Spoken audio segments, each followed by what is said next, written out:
Okay. Okay. I'm gonna broadcast today. What shower is safe? We're gonna try and get using two different.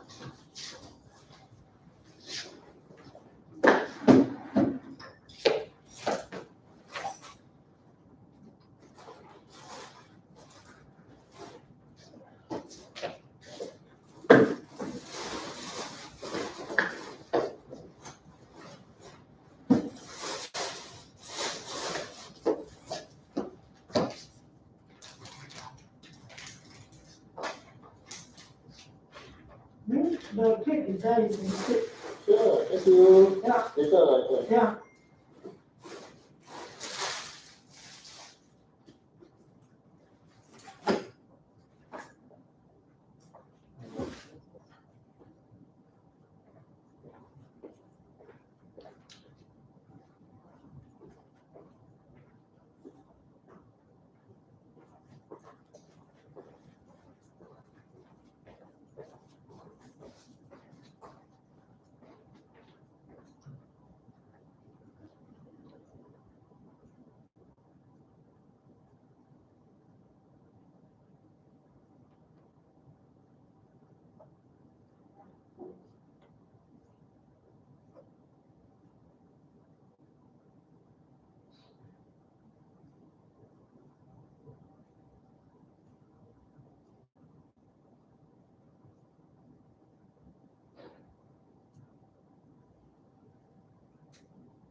Okay, so these are the two.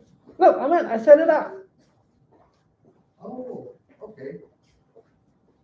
Good, right? Oh, nice. You should take a photo of it. I was thinking, Ahmed, the cakes here. Oh, cool. I was thinking how to do it.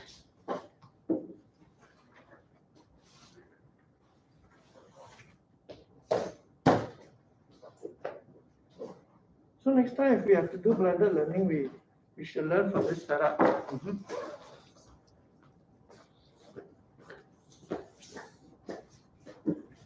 I did it this way so that he can see the students as well as see the screen.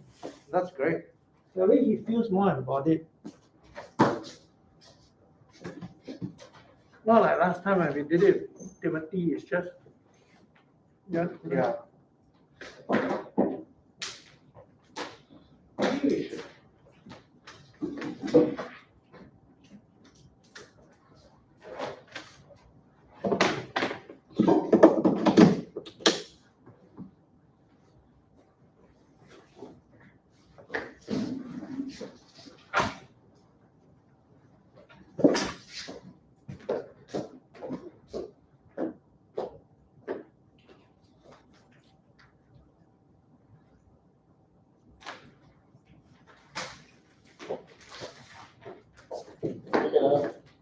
got another socks for your birthday. Thanks. Okay, thank you, man. That is the best colorful sock. Oh, more formal.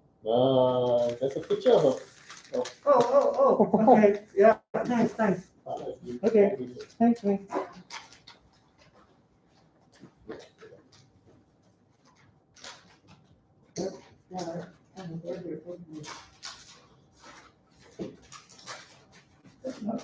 What is not the website, huh?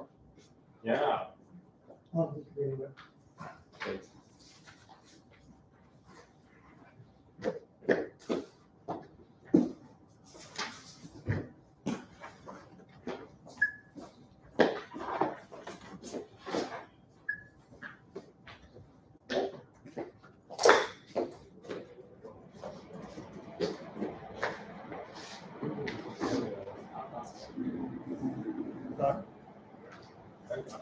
Oh, you got a cold war.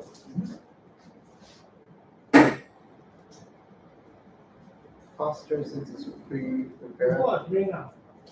Yeah, there's a new coffee place that Ming just found. Oh, wow, look at that. You got one color.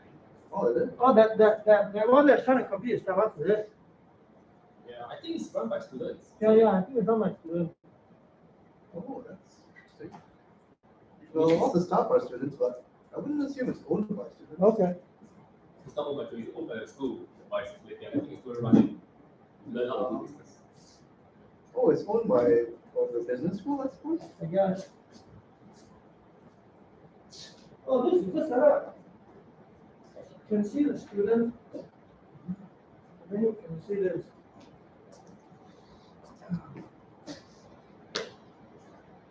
And then if you stand here, you can see.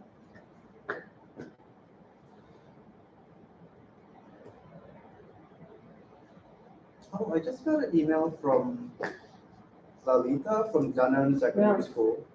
She said she'd like to continue with MOOCs next year, Okay, good.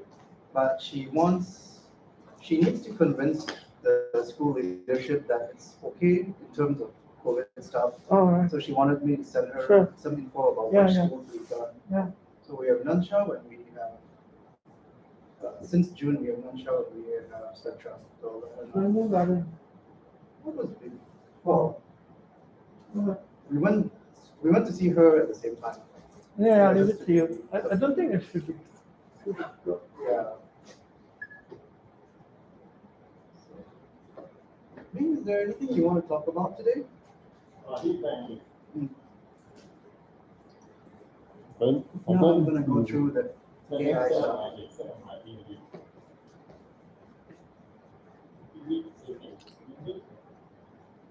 Oh,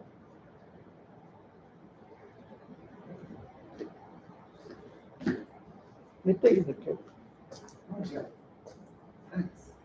I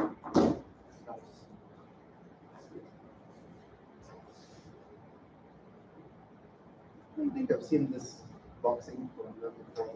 Oh. I never take away. Uh, We never take away.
That's nice. I set up the video so that you can hear.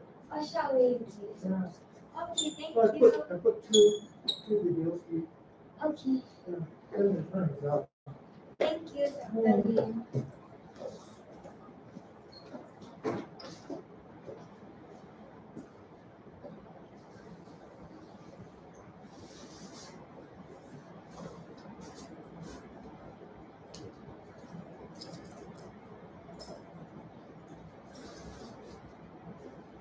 This is the first time doing blended learning. Sorry. This is the first time doing blended learning. So Oh, okay, okay. I've been avoiding it all this while. Yeah. But I had to think a bit how to do it. Oh, I So think this this will be is good. the setup that I decided on. Okay.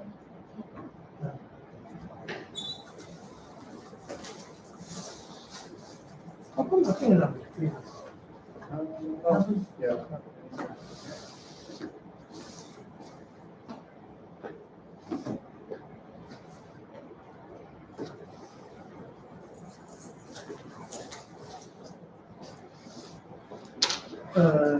Dylan said he has a class until 2:30. I think he has a test. Oh, okay. He told you all that? Yeah. Okay.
I think this video is from social way. It's the first time doing blended learning. So this is, I was thinking how to do it. So I came out with this setup. I think it's in the school. How I say, Since technically he's still. yeah, I'm not sure. No, wait. That's a good question. How do you all do it? Wait, don't be that. Do you have any experience with this? Most of my classes is online. Okay, so classes are online. And my wait for Dylan to maybe he's got some experience. Okay. Okay, because this one is kind of a visual document. So you, my initial intention was to form the recovery, but then so okay, so your classes are online. One physical class, Can there be any activity? like the app, I think they didn't sign up.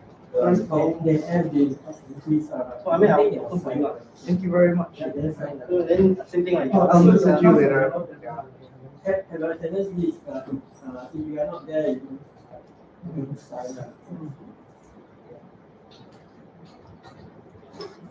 These are also the because if you ask them for okay, whoever asks it first, default to a very conservative form. But the problem is that it's not easy one.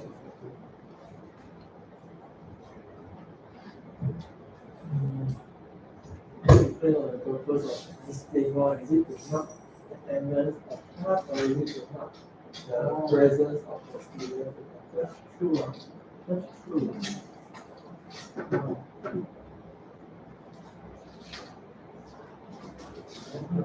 Right, yeah. Okay, thank you.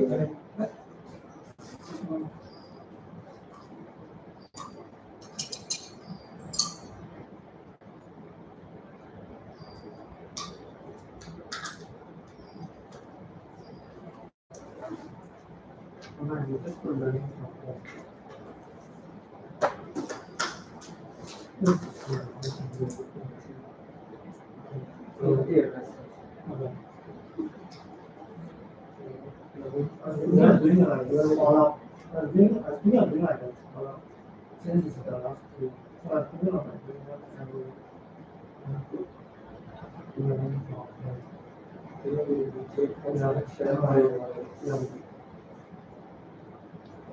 Maybe related to the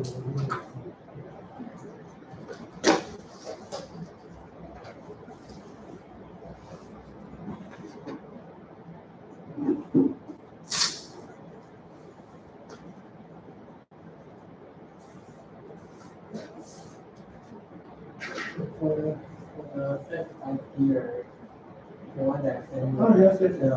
I checked again, change wait. Oh, okay, yeah. You're trying to, because you're topic. for the deadline, check, the deadline is for those starting check. The deadline that is full year. Yes.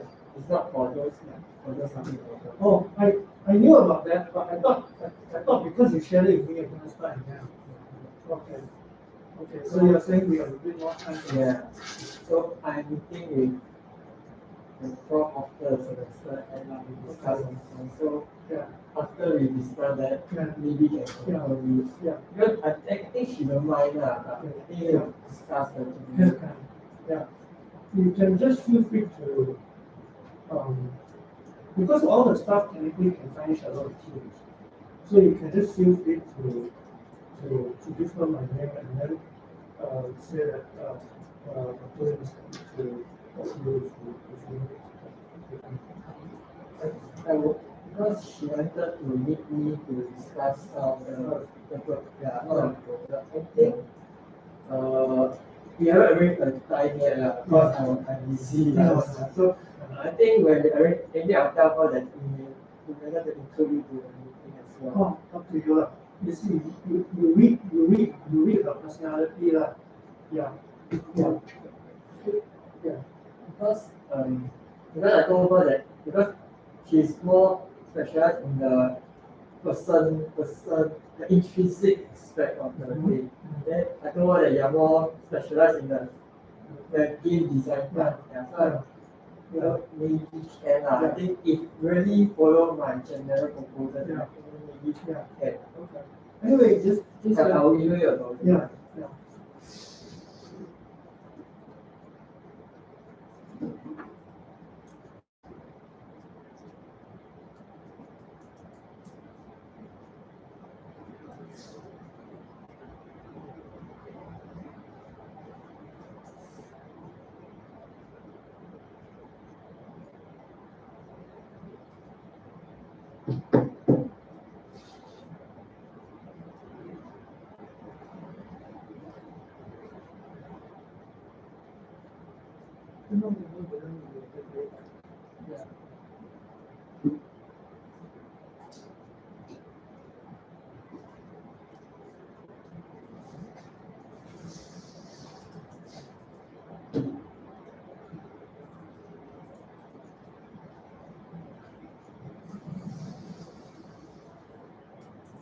Classes where some people are present and some people are then doing it now. I'm just wondering how the issue of presence is handled. So the way I'm choosing to handle it is by giving Xiaowei a feeling of presence using two video feeds, both the social plus the actual board of the screen. How, have you had lessons where it's where the facilitator has had to deal with students both present as well as For my class, like, the person presenting just dialed in through Zoom. okay, Then the prof will screen share. okay, Yeah. yeah. It's kind of a bit more creative, right? Yeah, true. Because Yeah. the one that calling through Zoom, they only talk to their group. Yeah, it's very stupid. I know, yeah, it's like missing out a lot. Mm. Because like the other time when the lesson that we were presenting to the science teachers, the training teachers, the one of the part, I thought it was very unusual. Because they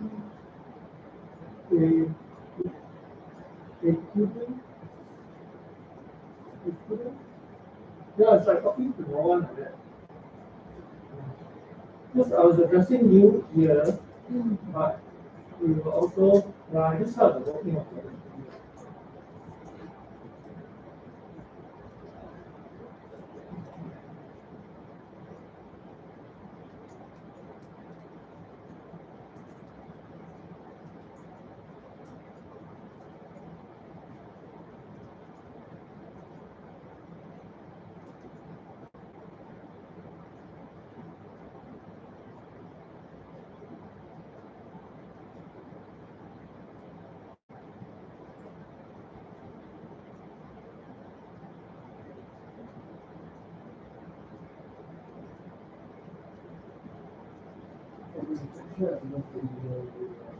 yeah, I was gonna wait till Berlin's here, because so everything, even Windows one just do by email, but the only thing is that Windows one has to turn it in. Well, I think it's more appropriate for the turn it in to be for Windows one. I mean, there's no point having mine as a turn it in.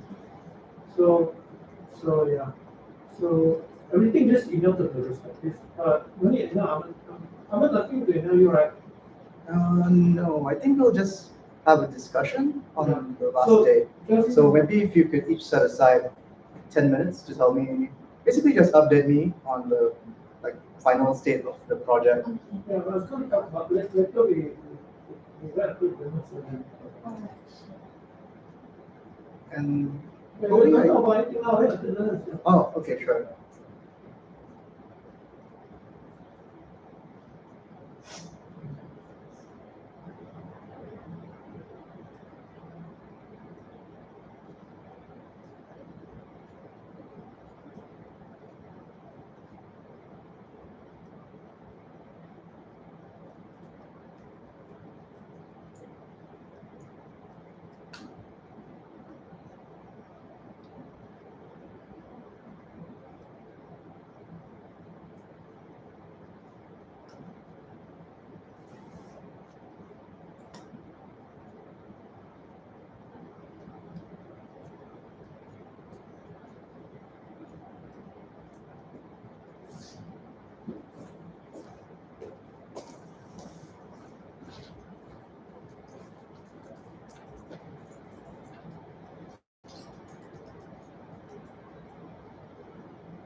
Problem solved.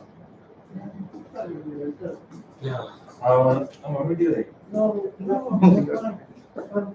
Then, for sure it's better two videos with, yeah, and so that, one point first is screen, the other point was, For.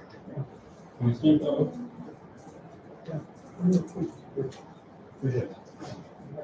Okay, thank you. Thanks for. we were wondering, Chloe is always, I was wondering, if you have experience with your other classes where the student is not present, how do we, what should we put for the attendance? Do you have experience with that? If you don't, it's okay.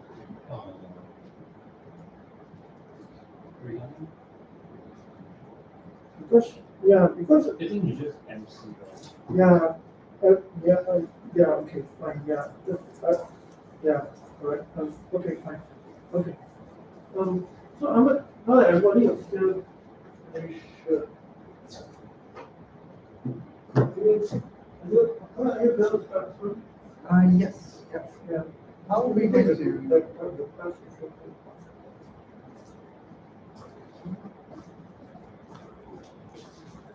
okay. Okay, thank you.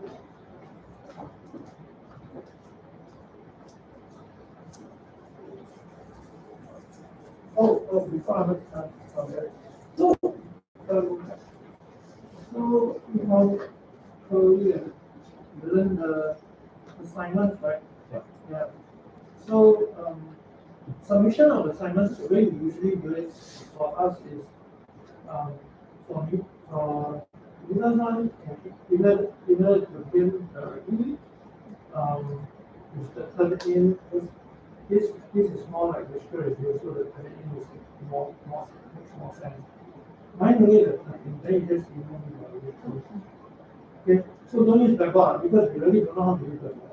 So, yeah, so just email it to us directly. Okay. That's one thing. That's it.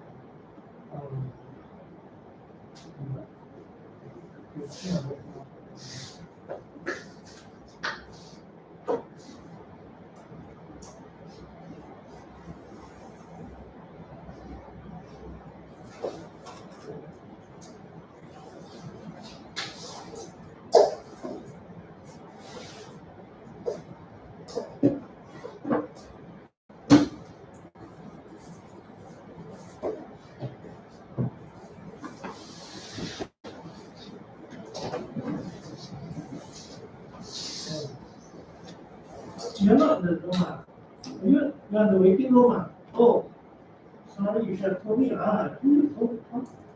told me directly, don't message me. Yeah, so now, so okay, anyway, if you hear feedback, because there are so many audio sources, okay, you must let me know. Maybe I'll start by muting one. Then you'll only get audio from the YouTube. And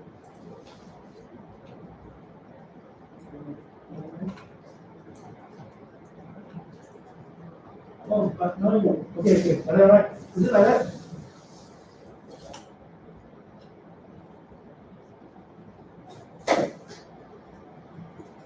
Okay, so I will, but I don't know how to, I don't know if you can mute the audio from the YouTube. See, that's the thing. I've never done YouTube.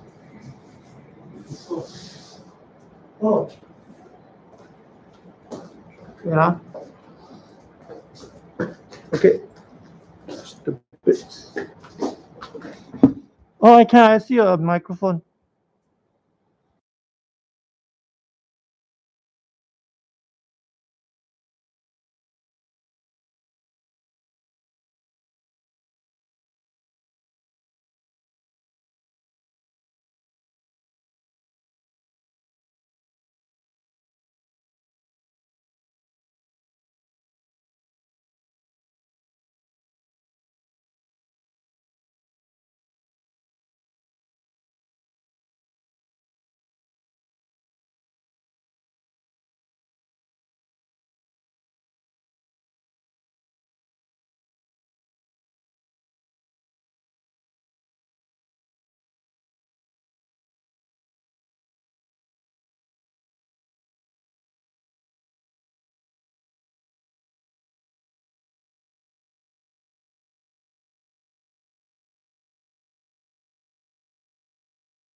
And then I'll switch this one off.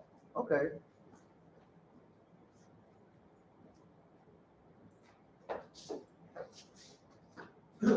Charlie, you must let us know if you cannot hear. All right. Is there any audio output from that? No, From him? oh, Do we want that? oh, Would it be helpful for him? oh, you're right. I don't know how to do this Zoom on iPad. You automatically. Charlie, don't mute yourself. Charlie, Can you talk, Charlie? Oh, you're muted. Charlie, do not mute yourself on Zoom. Can you try talking?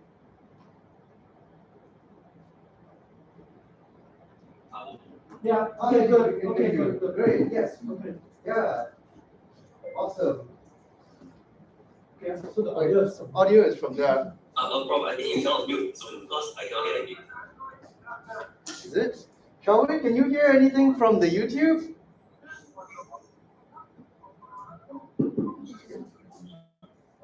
I hear something in this background. Charlie, you prefer like this, huh? Yeah. Okay. Okay. You have audio feedback because now both mics are on. Don't have. Okay. Okay. I hope it sounds like it sounds like that one got some delay. Shall we? Are you hearing us from the YouTube with some delay? It kind of sounds like that from your end. I think it's okay. All right. So, Charlie, are you in a perfectly silent environment? Yeah.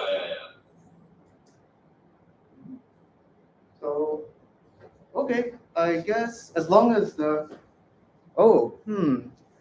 is the video, the words on the screen are flipped for you, are they?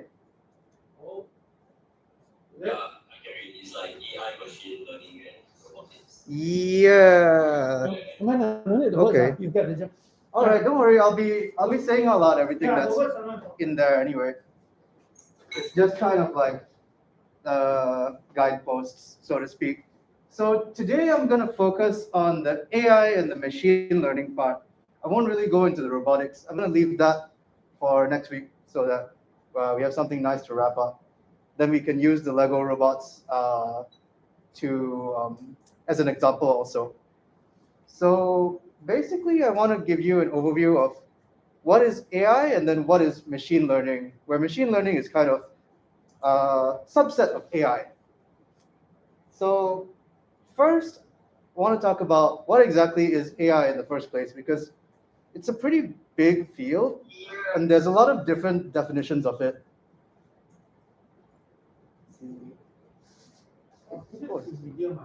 Okay. Okay, I think that sounds good.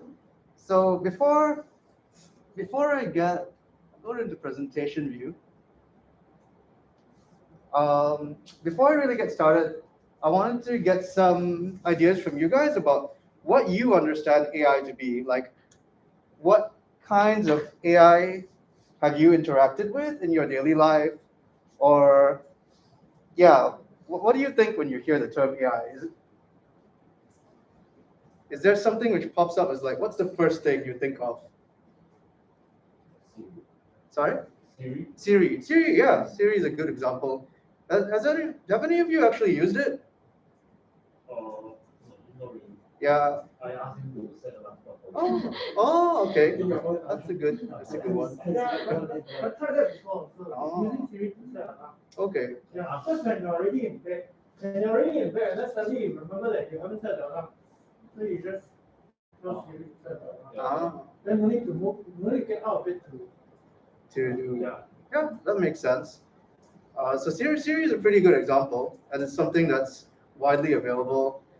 I'm pretty sure Google has an equivalent, not really equivalent, but similar offering for Android, but I don't know what it's called.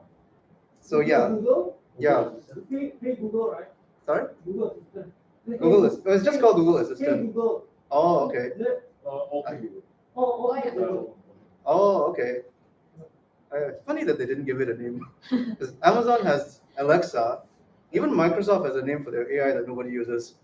But if you're using a recent version of Windows, there's something called Cortana on it. which is supposed to be their AI assistant. Yes, nobody. Okay, I see nobody uses it because I don't use it, but I don't know, maybe you guys have used it before. So that's yeah, virtual assistants are quite big and they've I think improved a lot over the past few years. Anything else which comes to mind, like things which you've encountered, which you can recognize as being, oh, this is AI?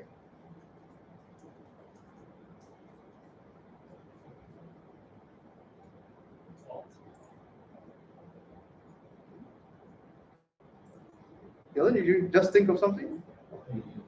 TikTok? Oh, at TikTok. You mean when you say on TikTok, are you talking about the way it recommends you videos? Like, Yeah. okay. So that's yes, that is an AI recommendation system. So there's a number of different algorithms that we use quite often, which are meant to automatically recommend us things based on what it learns about us, based on the feedback we give. So Amazon uses something like that to recommend you products. Let me see. Lazada, Shopee, I'm pretty sure use similar systems. Spotify, if you use Spotify, uses a similar system. Netflix also uses a similar system. In fact, I think Netflix has been funding, I don't know if they still do, but they've funded competitions, AI competitions before. So I think it's probably to find people who can help to improve their system so that they know, okay, based on your viewing, what can they recommend you next, which makes sense. So yeah, AI has moved. It's quite interesting. In the past like 10 years, it's moved from being something which you see more in industry and more in research to being something which is really quite everyday. And a lot of that has to do with relatively recent innovations in machine learning. So here I just wanted to give you a definition of AI. And Shawe, if at any point you start to feel like you can't hear, let us know. So this one, yeah, I just wanted to give you a definition so we can ground this discussion. This is from this guy named John McCarthy. He's a pioneering computer scientist who was active in the 50s and 60s. He passed away in 2011, but he was quite active at Stanford, I think. He was writing stuff like just a few years before he passed away. This definition is one that he came up with early, but like in interviews and stuff, he was giving this definition as late as 2000 something. So he calls it the science and engineering of making intelligent machines, especially intelligent computer programs, which he says is related to the similar task of using computers to understand human intelligence, but AI does not have to confine itself to methods that are biologically observable. Well, this last point sounds a bit funny, but basically what he's saying is that when we say intelligence, it doesn't necessarily mean human intelligence. We're not, well, if you see sci-fi and you see movies and TV shows, a lot of times people think AI is trying to make computers which can act like humans. But generally speaking, that's not what most AI is trying to do.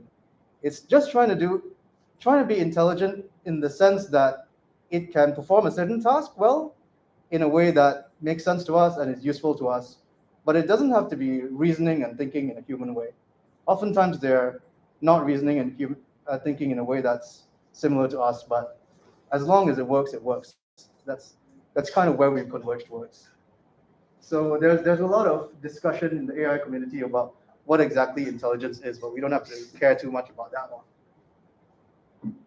Here's another definition which focuses, it's a little bit more technical, but I just want to introduce it before we move forward. This is from a textbook which is kind of a standard textbook for AI in computer science. These guys define AI as the study of agents that receive percepts from the environment and perform actions. And then they go on. The second sentence, not so important. In order to take actions, they use functions and whatnot. So functions, from your coding, you have a basic understanding that that's a bit of computer code which runs over and over and does things. Here I want to highlight two parts of the definition which are important. The first is agent, which is short form for intelligent agent. Intelligent agent is basically the part of the AI which perceives its environment. When I say environment, it doesn't have to be like our real world environment. It's whatever environment we put the AI in. And then it takes actions autonomously based on like some structure we provided it, or in the case of machine learning, it tries to improve its performance by learning.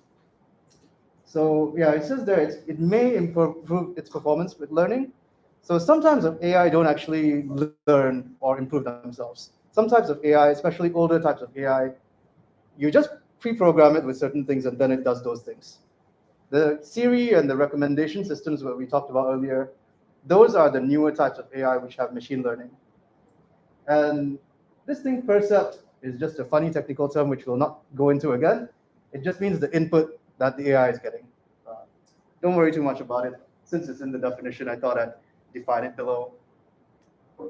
Now, we talked a little bit about this, but I want to go into more examples about what AI is being used for, because yeah, it's really pretty much everywhere.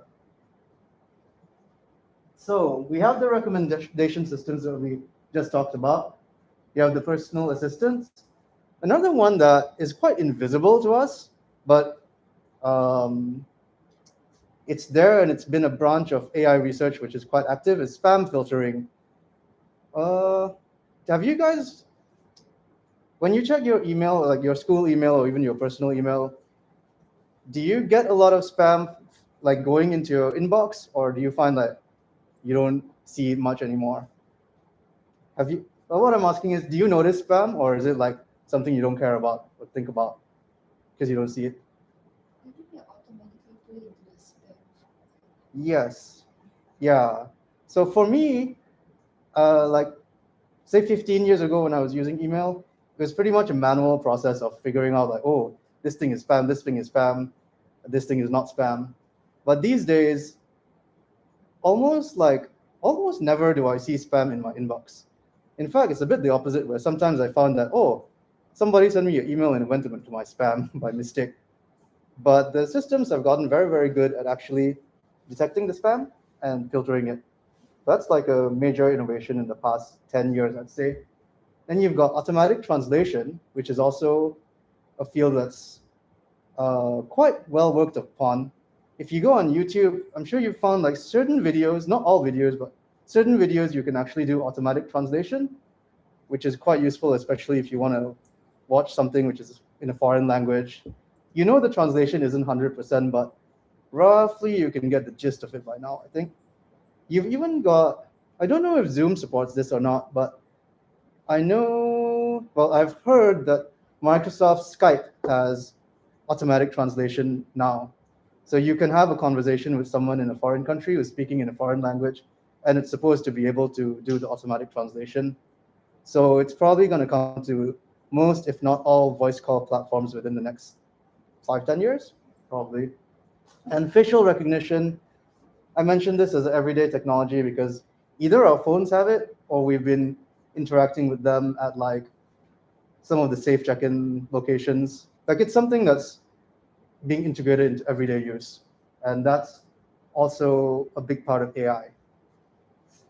Is there anything else which you can think of besides these examples that are like everyday now that we've expanded this list? Tesla. Oh yeah. We'll talk more about that next week when we talk about robotics. But yes, Tesla is going. Well, still in the research phase, I would say. Like they let their customers try, but it's not quite ready. Yeah, they've got their automated driving systems, and that's still one of the big frontiers of AI research.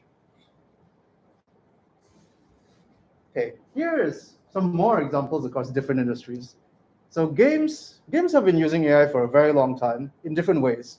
Like I'm sure if any of you play games, every single character you meet in the game is governed in AI in some way. If you play strategy games, especially like all of the little minions and things are being controlled by AI, as long as you're not playing against humans.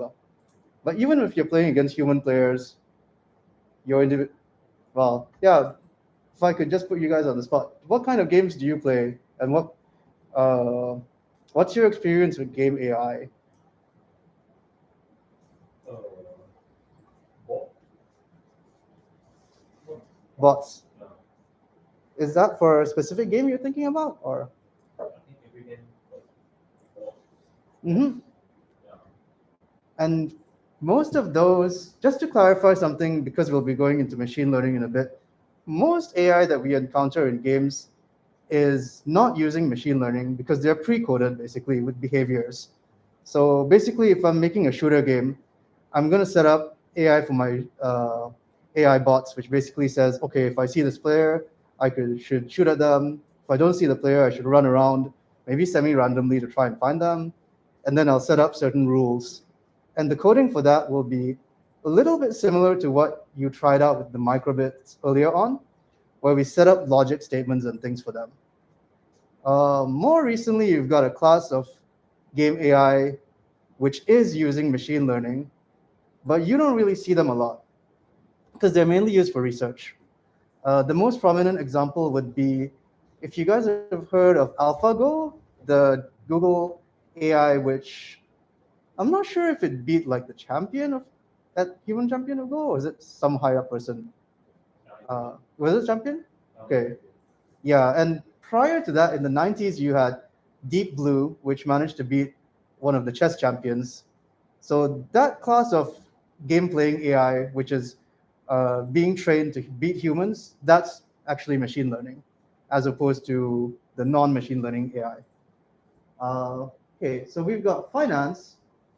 So finance is using AI very, very heavily. And these are just two small examples. Fraud detection, we use AI to try and figure out whether certain transactions are fraudulent by getting them to look for certain patterns and things like that. The field of financial trading is now being dominated by AI. It seems like recently, I'm not sure about banks, but a lot of private trading companies, instead of getting humans to do the day-to-day trading of stocks, they will get machine learning scientists to design AI for them, which does the trading for them. Because it's been quite a few years since it was shown that the AIs could do it better than humans. The military, I guess, yeah, we've probably seen examples. They've been using drones in the military for a few years. Not sure if that's something you've seen in your NS. Might be too high level. Have you seen the usage of drones in the Singapore military at all? You have? No. No. Okay. I think so. Oh, okay. Okay. No problem then. Let me see. Aviation, maybe Kenneth could talk a bit about this because autopilots, I read up and it seems autopilots have existed since the early 20th century, like the very early 20th century. So autopilots I didn't know it goes back that long. But, seems that way. I do know that if you're thinking historically, I do know that Autoland was developed in the like late 60s or early 70s. So in other words, the aircraft can land by itself without pilot interaction. I think you can find YouTube videos on it. This was primarily for the British airline industry because London got a lot of fog. Yeah. That's interesting. So apparently the Autoland was so accurate that on the particular runway that the planes were designed to auto, and this is 1970s. The runway had the black part where the rubber, the wheel hit the runway, right? Mhm. It's only on that particular spot. In other words, regardless of whatever flight, the plane will always land at the same spot. Mm. You understand what I'm saying? Yeah. So the rest of the runway is clean, no? Then only for that small little patch where the planes are going autoland is dirty.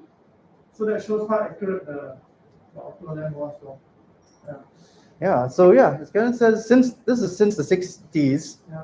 and I think the autopilot systems have incorporated like modern AI techniques since then. So I've heard from people in aviation that technically speaking, the pilot has there's less than 30% of the time, I think, in which they actually have to be engaged. Maybe even less, depending on the weather conditions and things. But it seems like compared to the problem of designing a self-driving car, the self-piloting airplane is much less of a problem. Which, yeah, from a non-aviation person point of view, I found that quite surprising. Like, I thought there would be more things involved, but no. Seems this was solved much earlier on. With the less extreme variable. Yeah, yeah, yeah. Like those girls Yeah. running across your path and cyclists going the wrong way. Mm. Everything is programmed. Well, you have the Everything is exact predictable, route. lah. Mm. Yeah. Because it's only the airplane is Yep. And I think I didn't mention it here, but I think even the systems for aircraft control involve AI now to figure out how to route different flights and do things. Healthcare is a very growing sector because you've got some robotics, which is kind of new, like companion robots and things like that. That's something people are researching, like, okay, can we design things which help the elderly and stuff like that? But there's a lot of work being done in just interpreting medical images. Like if you go for x-rays or scans, rather than just have the human technicians and doctors analyze, you can get the AI to scan it first and be like, oh, okay, we see this thing or we don't see this thing. And that can save a lot of time. Manufacturing has been using robots for a very, very long time. I think since the 70s, maybe even earlier. So industrial robots are a big thing. Something which is maybe closer to home in the sense that it will affect all of us, no matter what sector you work in, is the kind of AI which is going to be used for office administration. You've got these new things. I don't know too much about it, but there's this new field called process automation, which is all about automating like office admin processes. Um, it's still at the stage where you have big companies like IBM and other like smaller companies which are more AI specific, which are selling things to other companies. But basically their promise is that a lot of admin work, which is manual and has to be done by humans, can be automated if you employ the right strategy to automate it. So that's part of why people keep saying that a lot of jobs will be automated in the future, because there's lots and lots of different areas where you have repetitive work, which is being done by humans, where if you figure out a system to automate it, you can just automate it. But that also means that in the future, a lot of work, and I think this will affect all of you when you go out into the working world, there'll be some amount of work where you need to work to figure out how to automate things. Like companies will probably start to ask their employees to do this work of, okay, how do we do the automation? And that's where having some knowledge of how machine learning works, I think can be helpful to you in the future. Which is where, we finally go into what is machine learning specifically. Did it get darker? Sorry? Yeah, I don't know. It feels like, oh, that's weird. I don't know if it's my. I made my brightness. I increased the brightness on my computer, but it seemed like that screen went into some kind of dim mode. It probably shouldn't have that. So yeah, machine learning is a little bit specific within the field of AI. So AI, we're trying to design programs which can do things automatically and help us. Machine learning, we want to design programs which can learn from experience and improve themselves. So that sounds very weird, but I'll give you a few examples later that make it a little bit more relatable and a bit more understandable. And machine learning has existed for quite a long time. There's been research on it since the 60s and 70s, maybe even earlier than that. But it became really, really big in the 1990s. I think 96 or 97 was when Deep Blue, the IBM AI, beat Garry Kasparov, the at that time chess champion in the world. And since then, something about machine learning is that the more data which is available to train the AI, the better the machines can be. And the field really grew with the internet, basically. With the internet, there's a lot more data available. And it's also that it's not just that the internet generates a lot of data, it's also that it makes it easier for people around the world to share their data. So that's why machine learning kind of blew up recently. Well, past 20 years recently. So here's a simple definition from quite an important AI researcher, Tom Mitchell. Field of machine learning is concerned with the question of how to construct computer programs that automatically improve with experience.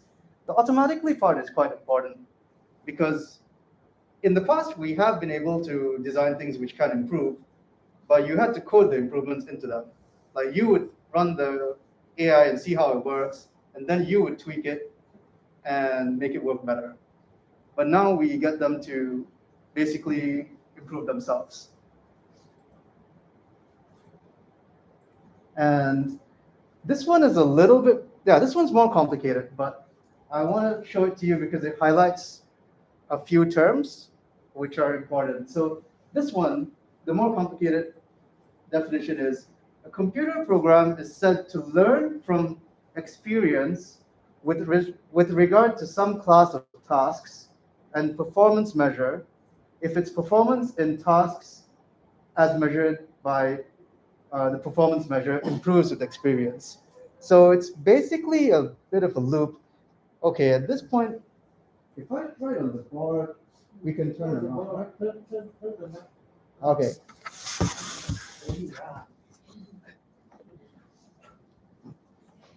All right. So basically, you've got your AI, and then you've got a certain task that you want it to perform.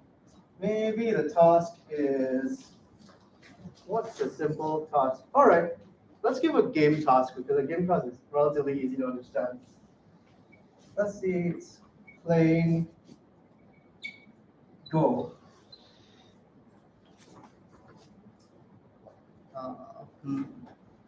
Okay, and the performance measure will be winning a game of Go, basically.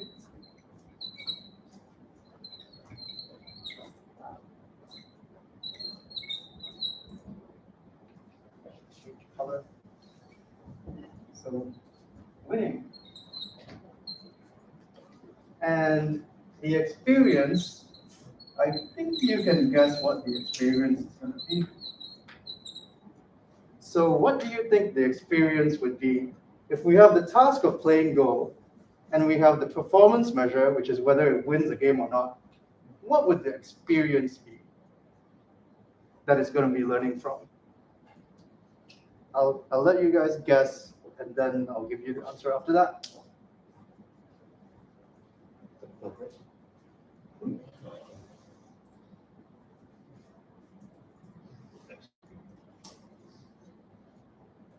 Previous games of Go.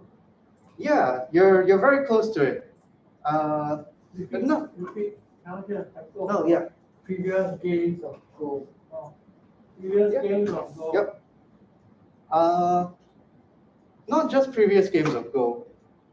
Basically, we get it to play games of Go. So it's not actually the new ones, which like AlphaGo.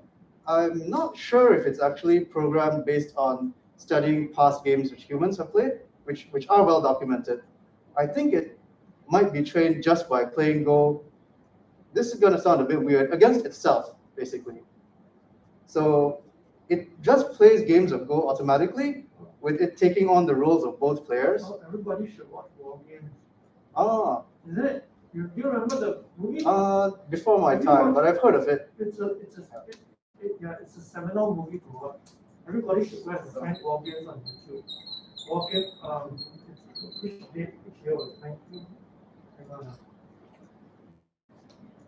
It's very relevant to the I'm present. just gonna write down. So it's an old movie, but yes, I'll find videos for you.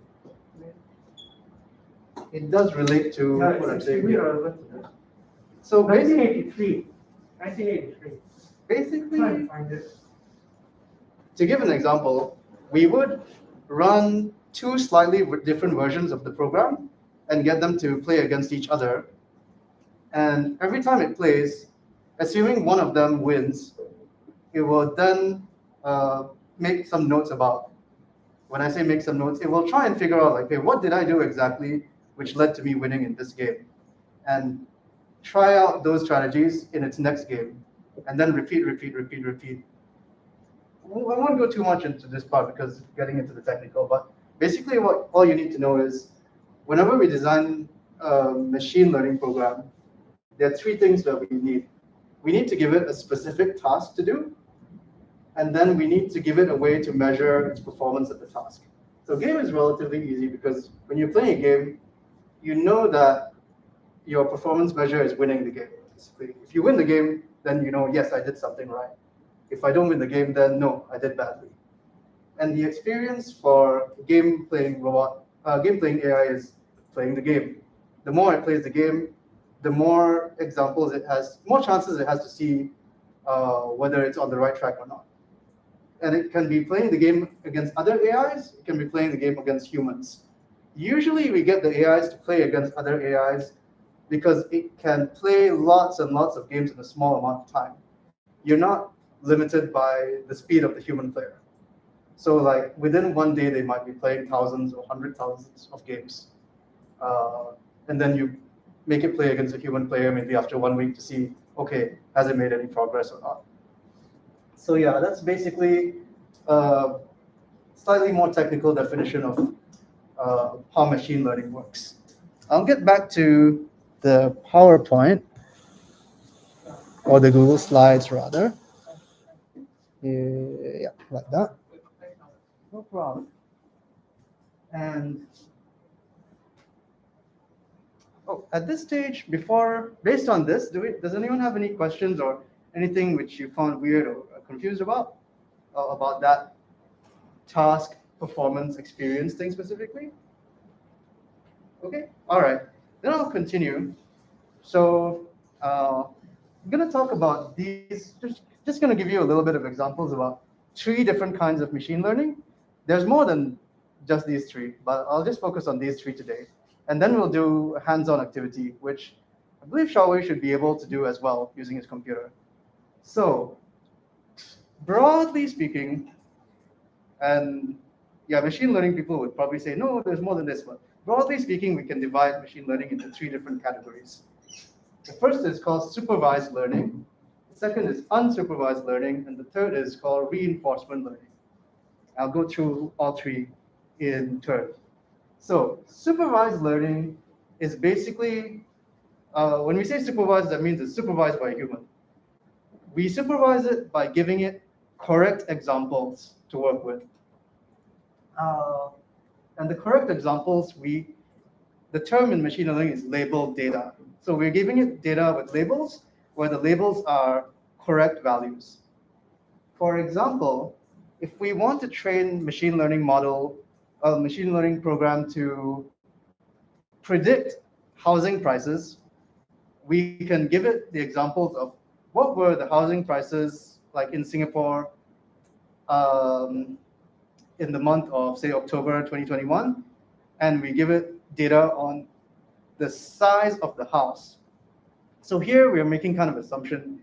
We want to try and show, okay, can we predict the prices of houses based on the size? So if that's our starting assumption, then we feed it all of the data available on all the different houses that were sold in that month and all the different sizes, so price and size, and then we can do the training from there. And supervised learning is basically whenever you want to make predictions, this is probably what you want to use. Not all the time, there's some exceptions, but generally speaking, one branch of machine learning is trying to make predictions.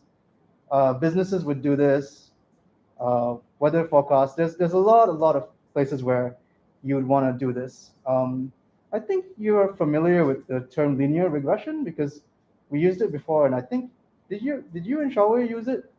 I feel like I heard it in the class coming from you and not from me. I think we use regression to plot the chart for one of our near the start of experiment. Oh, okay. So to repeat, you're using regression to plot one of the charts, right? I think so. Okay. So linear regression is considered a type of supervised learning, basically. I'll give a short example to illustrate this. Oh, yeah, I can't remember what you were saying. Doesn't your contract with them? Yeah. What project? I can't remember the name. Julie and Xiaoli use robots to Yes, yes. illustrate. Yeah, I remember Then now. near the start of the experiment, we were trying to figure out which percentage of the robot will correlate to Okay. which force. Yep. Yeah. So just to, oh, sorry, I wanted to share a difference. Give me a sec. I don't want to confuse you by scrolling through too many things. Right, okay. So, okay, so these slides come from Stanford course on machine learning, like their introductory course, which is available on Coursera. That one's a bit technical, but I found their first lecture is pretty good in explaining some of the basics of machine learning. And this was a housing price prediction example that the lecturer was giving. So all the X's on this chart are the actual values of real past housing prices. And so if you want to train a supervised learning model, you can use this kind of data set. And regressions, the word regression basically means we're trying to predict what they call a continuous valued output. Continuous valued output just means it's a real number. It's continuous because there's no maximum, there's no minimum. I mean, in practicality, there is like your house is not going to go into negative numbers, probably won't be zero, and it won't be like $1 trillion either. But practically speaking, as far as the computer is concerned, you're not putting a constraint on the price.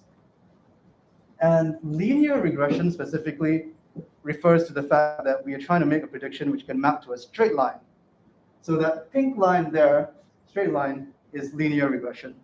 So whenever you take some value against some other value, so here we want to predict price if we're given size. You could do it the other way around too, predict size given price, but the predicting price given size is probably more practical for people. Like if they want to find out like, okay, how much can I sell my house if my house is a certain size? That's practical, I'd say. And the linear one, as you can see, might not be as accurate as doing a curved one, but it depends on the data set. For some data sets, you can map a straight line, which actually is quite a good predictor. For some data sets, it's not so much. It really depends on the data set. But linear regression is relatively easy to perform because I think you don't really need to use like coding languages. There's probably something in Excel or something in Google Sheets which can do it for you. And let's see, one other thing I want to mention about this is that you're not just confined to trying to make a prediction based on one data point. For housing in particular, you can think about like in Singapore, distance to MRT might be a factor which also affects it. You might have neighborhoods and things like that. So it's possible to build a more complex prediction model by adding in different parameters. It would just be harder to graph, so we won't really go into it.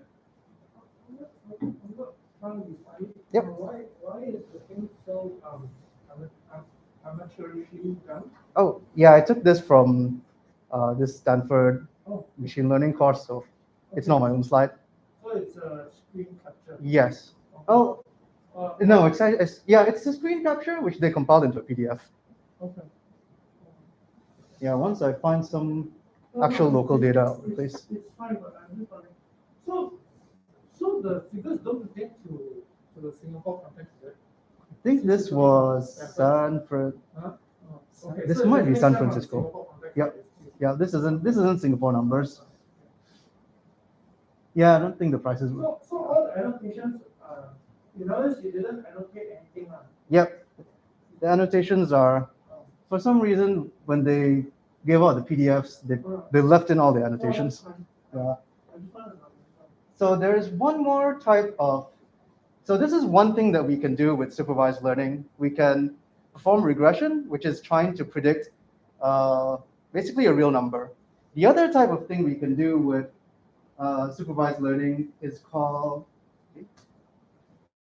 Oh, it's called classification.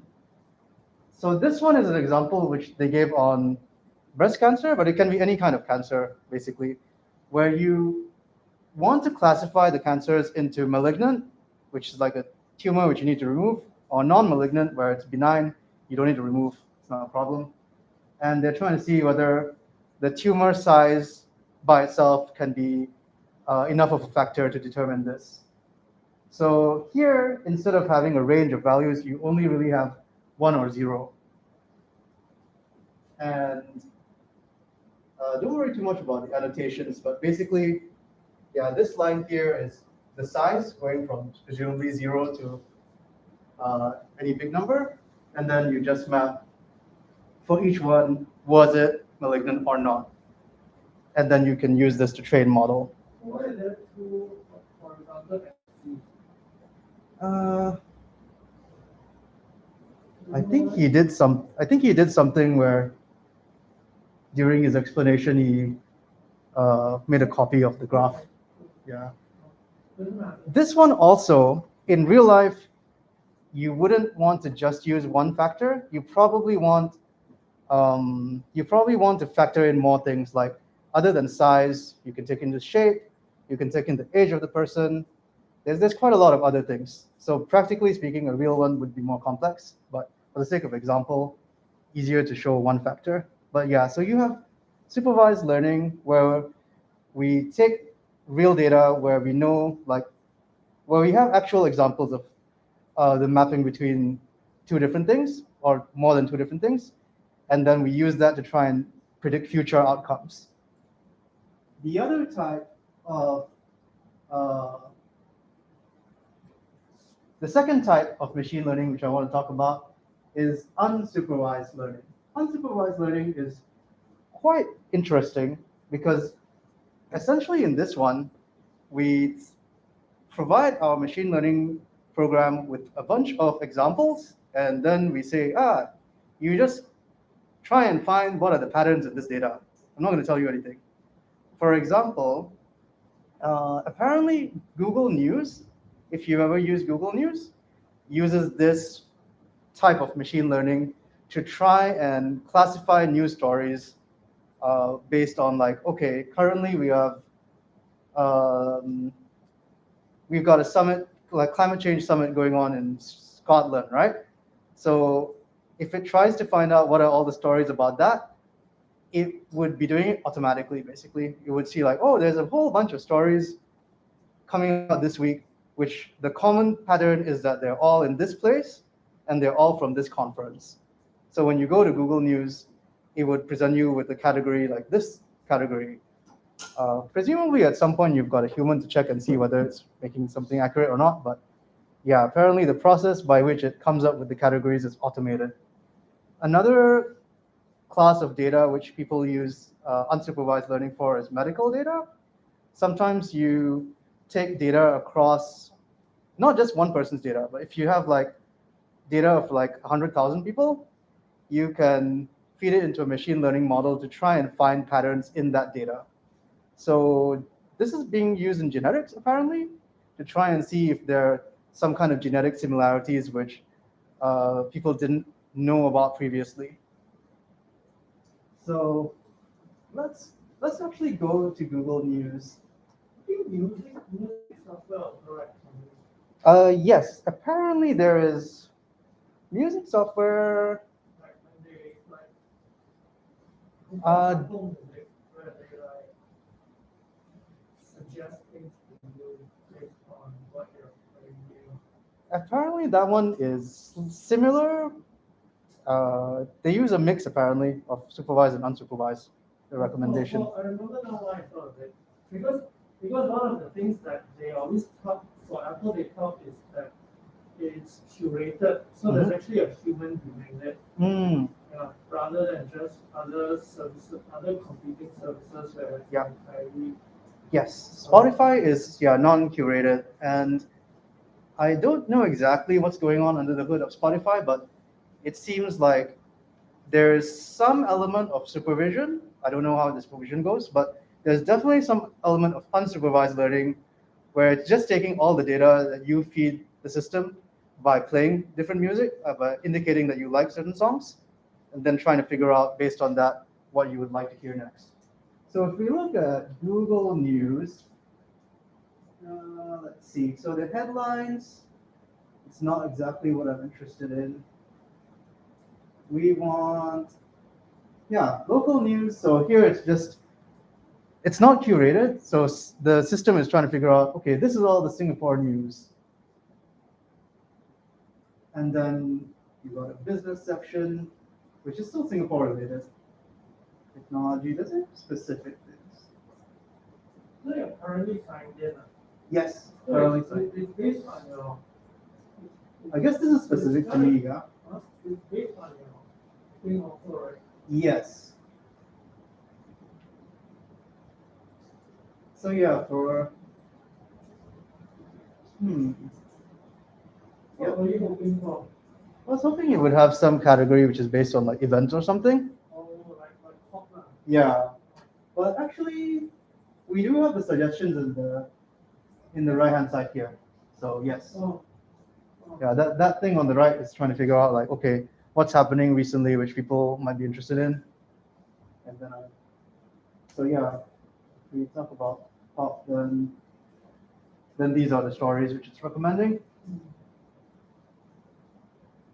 To be honest, unsupervised learning is something that I don't have personally a lot of experience with, so I can tell you a bit about it, but I can't tell you too much in depth. But unsupervised learning in like a more as like business example, if you have a business that's trying to figure out more information about their customers to try and figure out like, okay, for example, if I've got 10 different products which I'm trying to market at different people, which product do I market to who? You could actually run unsupervised learning algorithm on your customer base using whatever data you have on them. And it could try and cluster them into different groups and tell you, okay, this group has these things in common, that group has some other things in common. So usually people use it for more exploratory things, where you're not trying to make predictions, you're trying to find out more information about data, basically. The third one, third one is reinforcement learning. Reinforcement learning, yeah, it maps most easily to this. All three types actually map to this in some way. If we take supervised learning, the task is basically to make a prediction. The task for the Howling, sorry. No, I can read you. Okay. The task for supervised learning algorithm, which wants to predict housing prices, would be to accurately predict housing price. The performance measure for it would be quite interesting. The performance measure for that one would be to basically the way we would check if the housing price machine learning program is working well or not. We would divide the data into two parts. One part is the training data, which is the data used to help the AI learn. The second part is called the test data. The test data is used to check if it's working well or not. So basically, you give it the training data and say, okay, learn from this, try and find a line which maps to housing price versus house size. And then you feed it the test data and say, okay, try and make predictions on these sizes and see if your predictions are accurate or not. And then based on that, it will basically get some feedback on whether it's working well or not. Because if it's not working well, then it will see, oh, the prices which I predicted for the test set are way off from the actual prices. And then it can try to improve on that. That's basically how supervised learning works. Even when it's trying, even for like facial recognition, which we'll get to try out in a little bit, the way that the program tells whether it's accurate or not is it'll look at initial set of data, training data, and then it will test itself continuously. So it will have phases where it does the learning versus where it does self-testing, basically. For unsupervised learning, unsupervised learning, the task is a little bit more vague, but oh no, it's not vague, but it's vague to me. I think the task for unsupervised learning is something like find patterns. So it will think it's successful if it has found a pattern. It sounds vague to us, but as far as the computer is concerned, there's never really any vagueness. As far as it's concerned, you're being quite specific. It's just, to us, it sounds vague. And then for reinforcement learning, a lot of examples which I've heard for reinforcement learning are actually playing games. So it's playing this game or playing that game. There's been a lot of high-profile machine learning-based AIs in the past few years which have learned to play different games. So we had chess, we had Go, we have StarCraft 2, we have Dota 2. I believe we've got League of Legends also. Basically, any competitive game in which there's lots of players playing a lot is a pretty good test case because you can train the robot, you can train the AI, and then you can test it out against humans and see how it works. So a lot of ongoing research into this. I think basically, probably for any possible like computerized game, we should be able to design AI which can beat humans at some point, at some very reasonable point in the future. Whether or not that's useful is a different story, but it's something that people are pushing quite hard on.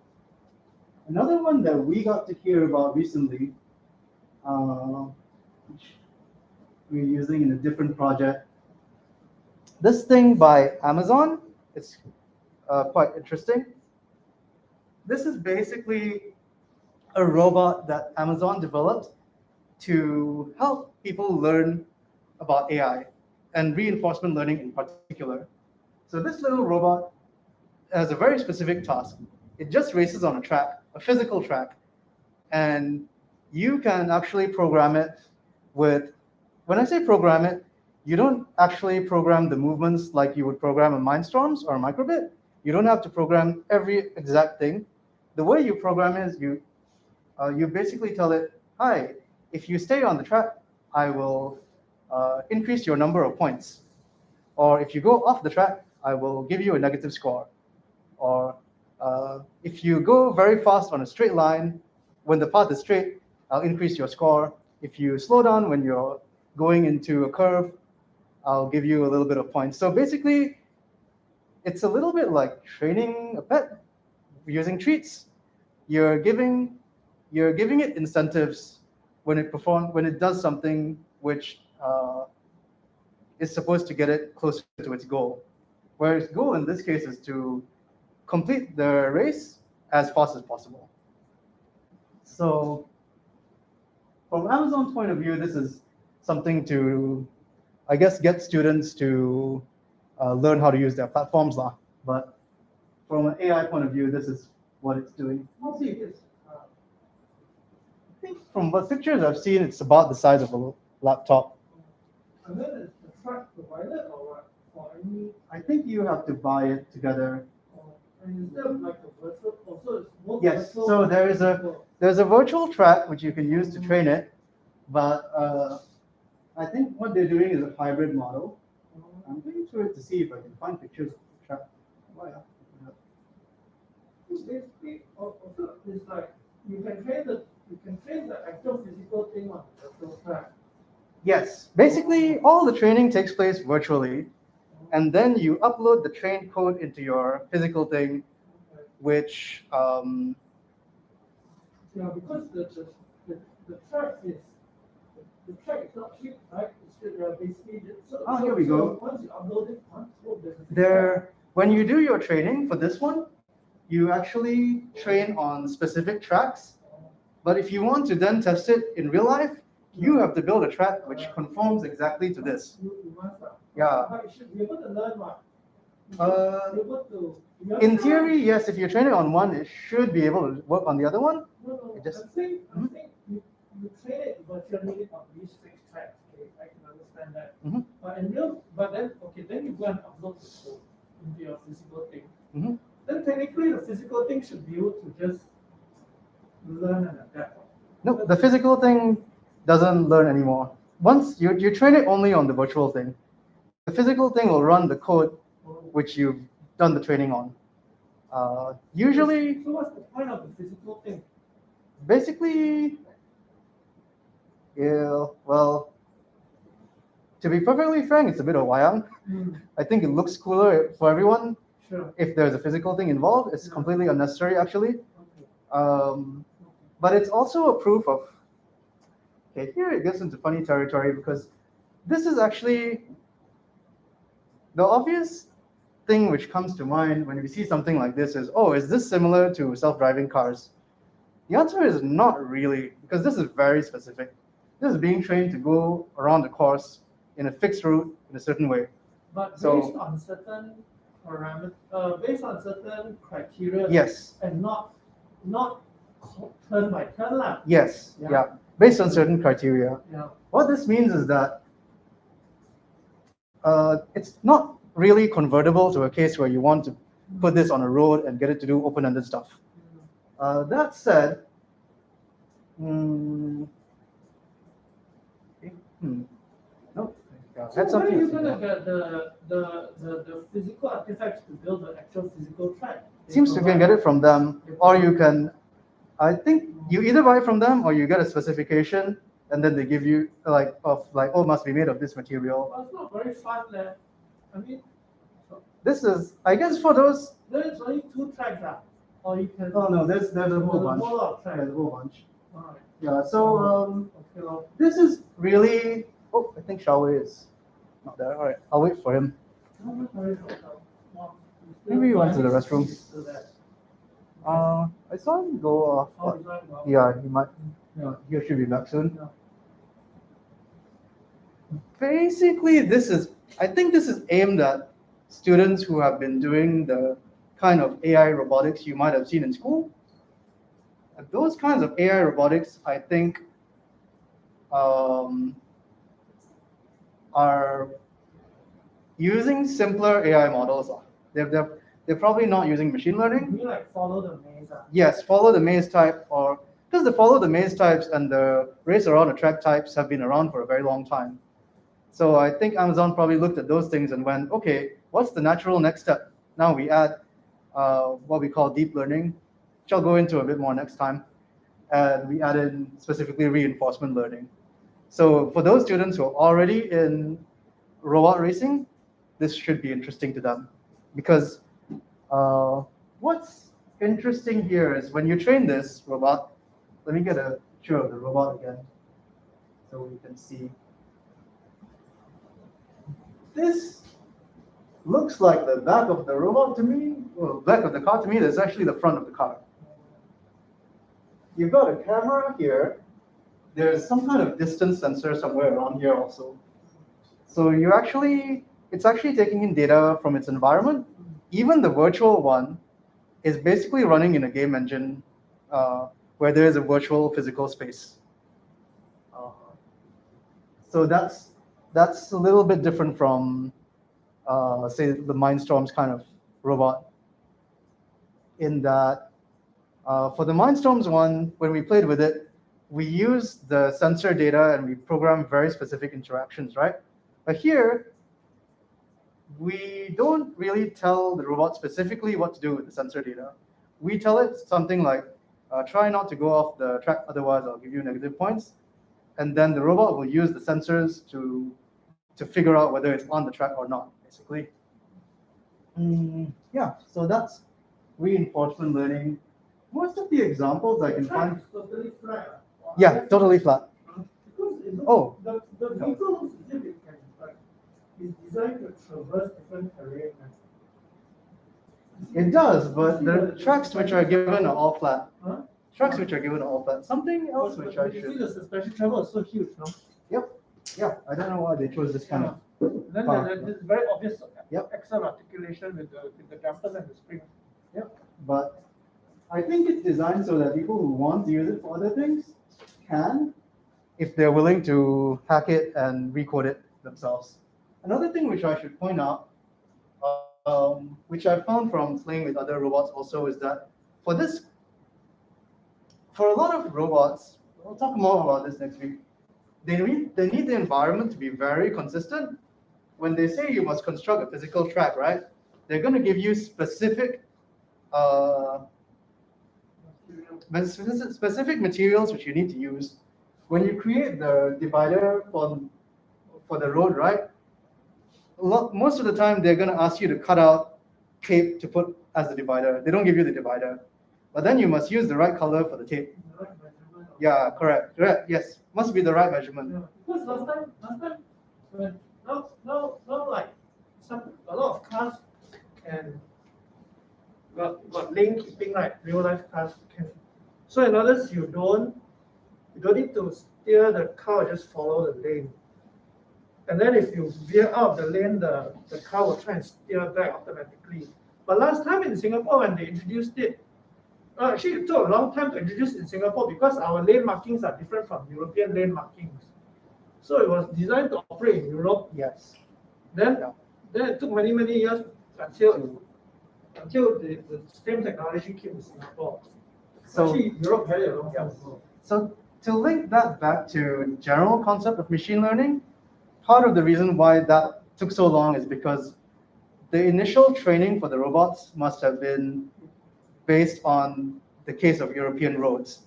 In order to make it work on Singaporean roads, very likely the lane keeping AI had to be trained on Singapore roads, or any other country which has the same lane markings law. But we can see AI is quite specific in the sense that it really relies on it having past training data to work with. So that's why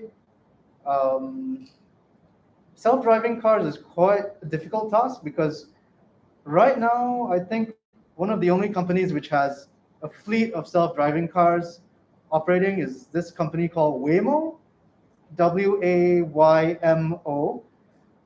They're based in like 1 or 2 cities in the US where they've been quite successful apparently.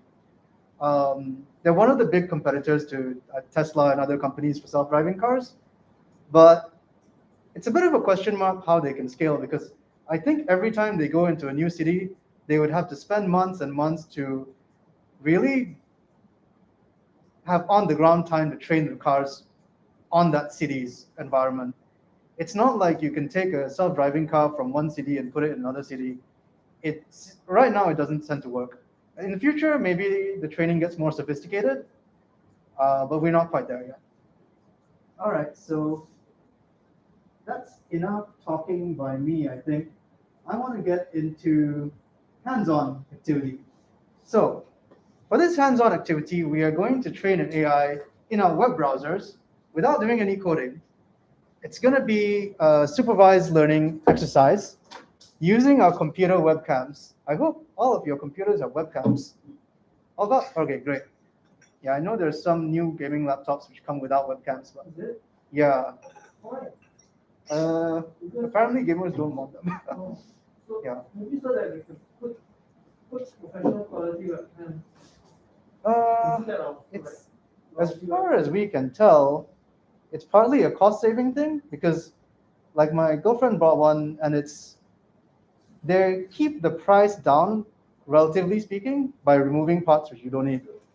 So they don't have a webcam, but they have a better graphics card. They have expensive. Yeah, something like that. And it works in her case because apparently, if you work in a bank, all your meetings don't have video. I don't know why. It's maybe some regulation thing, but they're not really allowed to do meetings with video. So good for them. No Zoom, basically. All right, so let me show you this website. This is basically an AI demo by Google to show off their online machine learning platform. It's called Teachable Machine, and there are 3 things that we can do with this. We can try any of the 3 today, but let me give you a bit of a demo. Basically, the 3 things that we can do with this is to teach this to detect an object which is placed in front of the camera. That is to say, if I want to train it to recognize my face, I would show it lots of examples of my face using my webcam, and then tell it, okay, this is me, and then it will try and see like, okay, if I see something on the camera, is it Ahmed or is it not Ahmed? The second thing which we can do with it, which you're seeing in the example video, is pose detection. It can detect if you're doing a particular pose, if you show it enough examples of you doing that pose. The third thing, I believe, is audio detection. Don't really try that one too much, but you can try it today. Okay, let me show you the demo first. So here we can see 3 types of things. Image project. So image means image classification to see if there's a certain class of image present or not. Audio is to do audio recognition. Pose, yeah, just like that. And pose, yes, does mean it's detecting your whole body. This particular pose detection is not, I don't think it's sophisticated enough to recognize very detailed hand gestures. So if you want to try this, you have to move away from your computer a little bit so that it can see your whole body. But I'm just going to try image because it's the simplest one.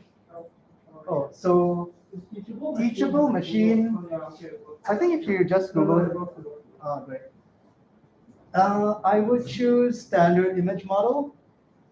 Embedded image model means it's supposed to run on like a small device. Not an Arduino, not a microbit. Those are not powerful enough. But something like a Raspberry Pi, which we have some of in this room, that's also another small device, but it's powerful enough to run machine learning models. So, we just choose standard image model.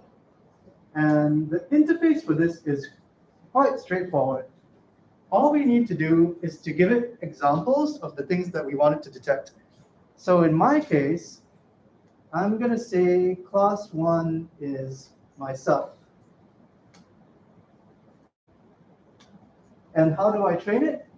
There's 2 possible ways. Either we can upload some pictures, or we can just use the webcam. I'm just going to use the webcam. So if I do that, I'm just going to have myself in front and I hold record. Okay, so you can see when I press record, it grabbed the image from my computer. Machine learning models usually need a lot of data. So I believe the recommendation here is 50 images minimum. We can try with fewer, actually, but 50 images is probably a good number. And for convenience sake, if you just hold down that button, it will keep continuously taking pictures from your webcam. So you can just, yeah, you can see 53 images. And this is a labeled data set. So that's why it's an example of supervised learning, because the label there is my name. And maybe The processing is done by the cloud, right? No, this one is interesting because the processing is done by our web browser itself. It can be a little bit slow, actually. So, yeah, they don't really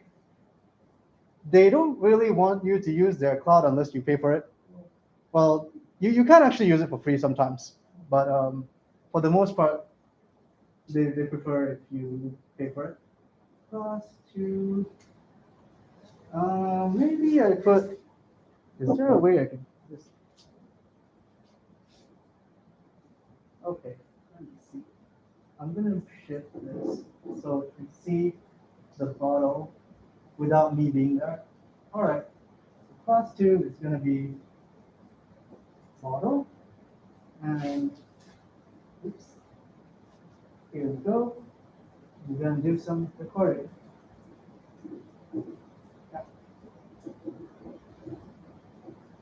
Okay, so in theory, I should now be able to train this to recognize either me or this model.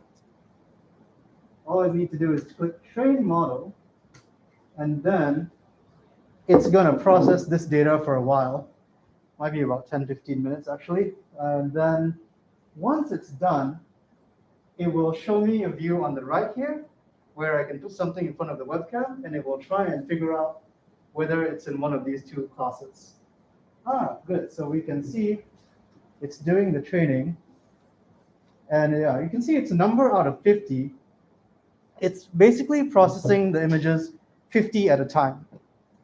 You know, this only works in Chrome or oh, this works in most browsers, I think. Oh, okay, that's pretty reasonably fast.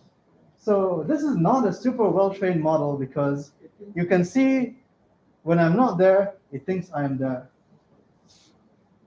All right, when I am there, it's still 100% sure that I'm there. What happens if I wear my glasses? I wasn't wearing it.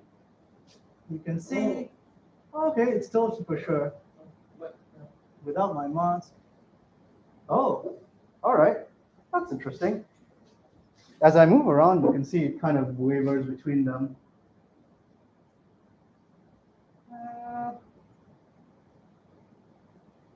Okay, when I make it's yeah. But I suppose let me put it inside without. It's seeing the light. It's seeing the light. Yeah. Oh yeah. If I. This one doesn't have light. Oh yeah, you can see without anything there. So the interesting thing about this is that this is a an easy way to train because we don't have to manually show it which part of the image contains what. So it's actually trying to figure out based on the whole image, which is why the background actually affects the results quite a lot.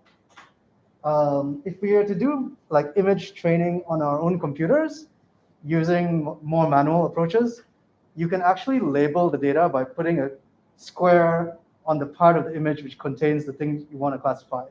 So like a more complex example would be if I labeled the part of the image which is my face. That can be quite time consuming, but that's what people usually do in commercial instances because it leads to better results. But yeah, since the time taken to do this is quite fast, yeah, I'll encourage you to give this a try. If you want to detect more than 2 classes of things, you can add a class. If you only want to detect 1 class of thing, you can just remove one of the classes. And if you want to try the audio or the pose detection, go ahead and try that instead.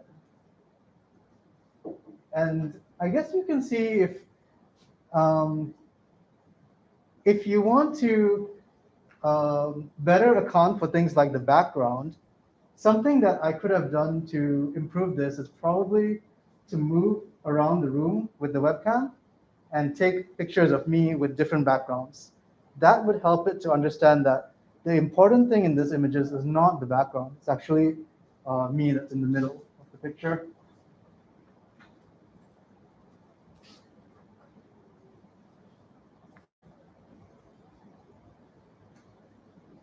Yeah, I thought this was nice because so far from what I've seen, this is the most user-friendly way to actually try out machine learning without having to do any coding. And I think they might have improved it because it's faster than I remember. Last time I tried this, it took a few minutes to do the training. So you can see if there are different things that you can try out. So I'm going to stop my share for a little bit. And maybe you could try doing, maybe you could discuss amongst yourselves and try training different things, like each of you, and then you could like show us the results. Oh yeah, yep. And maybe Xiaowei, you can feel free to try this as well. Try out doing something at home, like since you're in a quiet environment, you could try like the sound training one instead of the image. Up to you though. And then maybe about 15 minutes, we'll all compare notes and see what we find.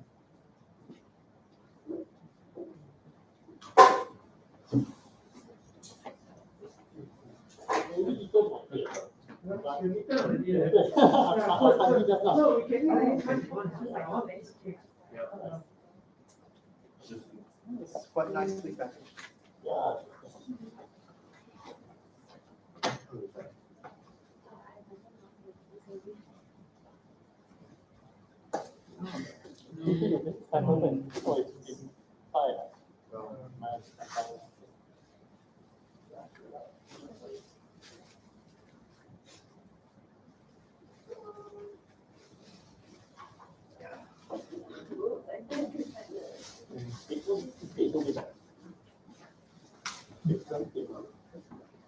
It's about cake. Slowly. Yeah. There's too much cake. Yeah. Oh, then how? I thought you want next 6 to. Oh, you brought today. But next week Minta will be here. Oh, yeah, Yeah. Okay, let's sing a birthday song for Dr. Lee. Shall we do that? And also for Chloe, also because It's Chloe's okay. birthday. Chloe's birthday is next week. Oh. Okay. Right. So much cake there. Right. So much cake.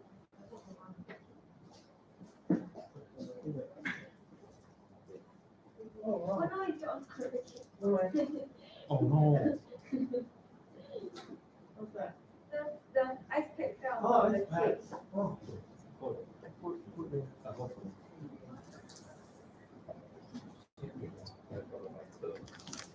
Oh, you brought candle?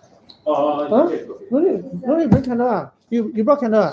There's a Mm. candle with Candle. the cake, right? It comes with the cake. It's okay, I got digital one. I Ah! got digital one. Yes. No, wait, shall I open this one? Has the logo. Oh, what's that? No need put It's a candle. happy birthday Oh, logo. okay. Oh.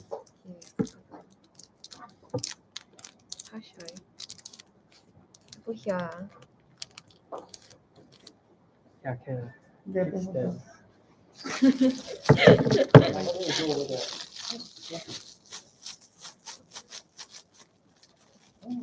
Nice cake. Just a Oh, thank you. So what shall we do? sing a birthday song. Yeah, we Okay, sing sing birthday birthday song. Okay. 1, 2, Do 3, it. go. Happy birthday to you. Happy birthday to you. Happy birthday to you. Happy birthday to you. Yay. One wish Huh? Yeah. One wish. Okay. or 2.5. Or Okay. 2.5 wish. One. So you also must wish for your birthday. Okay. Okay. Thank you.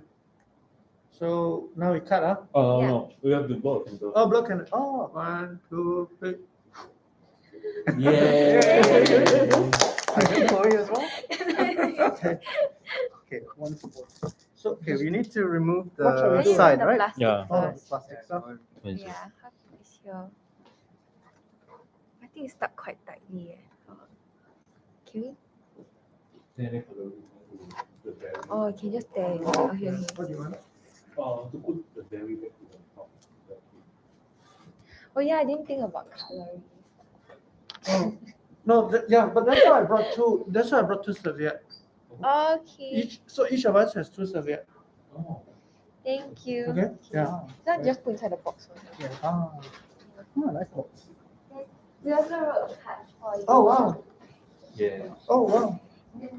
Yeah, Oh, The drawing is done okay. by Chloe. oh, thank you. Yeah. That's really sweet. Oh,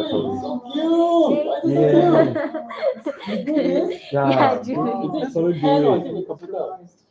I drew on iPad. Procreate. Oh, Yeah. it's very nice. That's why y'all are the sweetest class. Really, really, really. Thank you so much. Yeah, it's more attention to detail. Thanks, Chloe. Thank you. Yay. Oh, Okay. so I've shifted the webcam so you can see. So how shall we do? We cut. I just cut cake. Cut. yeah, and now put Cut. it on. I just do one cut lah. Yeah, yeah, Is it? yeah. I just do one cut, right? This. One symbolic cut. Okay. Okay, one symbolic cut. Okay. Yay. Thank you very much. Okay, come let's all eat. I don't know how to do. Yeah. I think I'll do it. I think we take Oh. out this one also. testimonial for us, we can. I cannot find. I just directly print out, then I'll put count this its here. size. Okay, I can send the digital copy also. Oh yeah, sure. Yeah. Okay, so shall we? How should How shall Yeah. we do it? Okay, so So we have 2 minute cakes already. Huh? So so we basically, need to do 6 slices of that one. Okay, Yeah, yeah, yeah, slices are Slices. required. I guess. successes. Each of us already has a set. how Yeah. then you like that. 60 degree. Hmm. 60 degree. Okay. Okay, Jay is the correct side. Yeah, correct. Oh, correct, yeah, correct. correct. Okay. Just slice all the way through first, then you cut like that. That's all the way through. The mango seems a bit. The candle was here. Just save it for next time. Save it for your Oh, birthday. the candle is there. Oh, the I think mango virtual candle slice. more fun. Oh my god. I never see virtual candle is more fun to blow. Yeah. We always use it. Oh, Yeah. My god, how? Can lah, it's okay lah.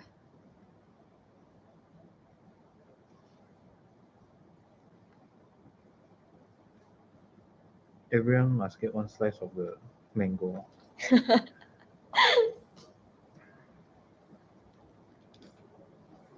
Okay. This part I haven't cut it. Yeah, it's fine. I know. And then Can. can share the mango. I'll just split it. The fruit he got cut. Okay, Dr. Lim will get the. Okay. The was very young. Okay. Okay. Yay. Should we put it on the tissues or how? Yeah. How shall we? Maybe I think we can finish. maybe we eat this one first, then Yeah. Use the we use the thing as a base. Does that make sense? Yeah, it makes sense. But we also can. Oh,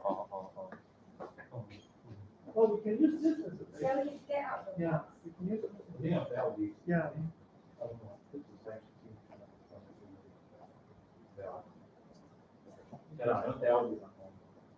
I think we finish the cake, I think. We're going to finish it now. It's like, okay. If I think everyone- Dr. Lim's cake we can bring back.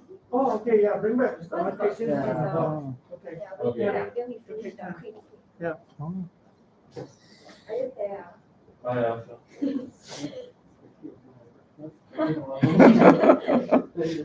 maybe my supper. I'll do it. Can keep another cake. Can, Yes. Oh, you got fridge, right? Oh, you got a second drink. Was that from? Oh, yeah. Okay. Okay. Use the one. I'm gonna eat my slice of chocolate cake. Okay. Okay. Yeah. Thanks.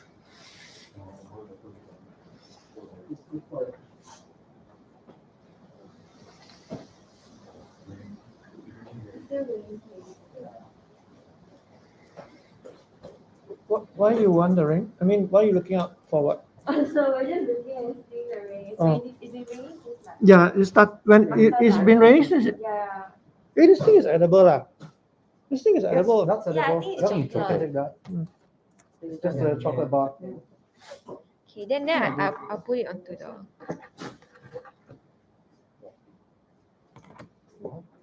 Yes. Wow, I scared, sia. Why would the whole thing just stop? How come I can't get the knife underneath? Wow. I'll do it. Wait, you hold on to the. This Before- knife like a bit. I'll put it closer. Shit. Yeah, can put the fruit and put it. Can lah. This one Dr. Lim. Hmm. Dr. Lim. Okay, I don't know. Thank you. Okay.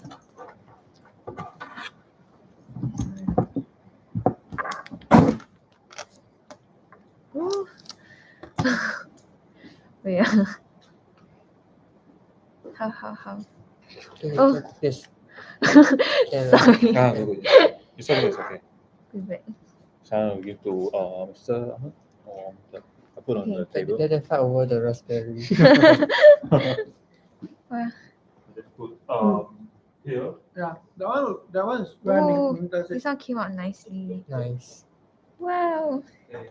Guys. I give everybody tissue paper. Okay. Sorry. I don't know what to put. Yeah. Um, Whoa. I think he used to be. I'll just take mine. You just slide the thing down. No. Yeah. Yeah, can share. Yeah. Oh no. Oh no. My bad. Yeah. Pretty bad. And then Oh my god. just Okay. put it first. And the last one. The last person just use the. Yeah. Yeah. Oh, I think you should just use this one. should I pick up this one then? Yeah. Oh no. Okay, Okay, then the okay. last one just use. There's a cake on the knife. Okay.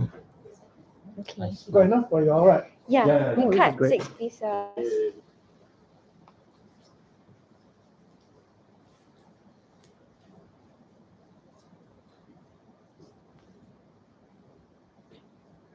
whoever chose the mango cakes, thank you very much.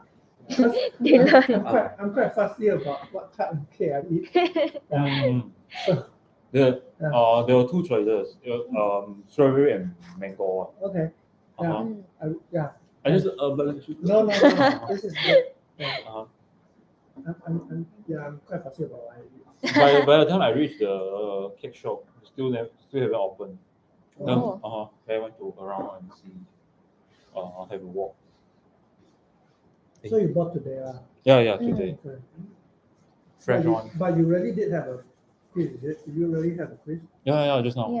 Yeah. Next week you also got quiz, Yep. but you don't know what time yet. I know. Okay. What time? It's 9. Wait, Okay. Yeah. Because it clashes with my phone now. Yeah.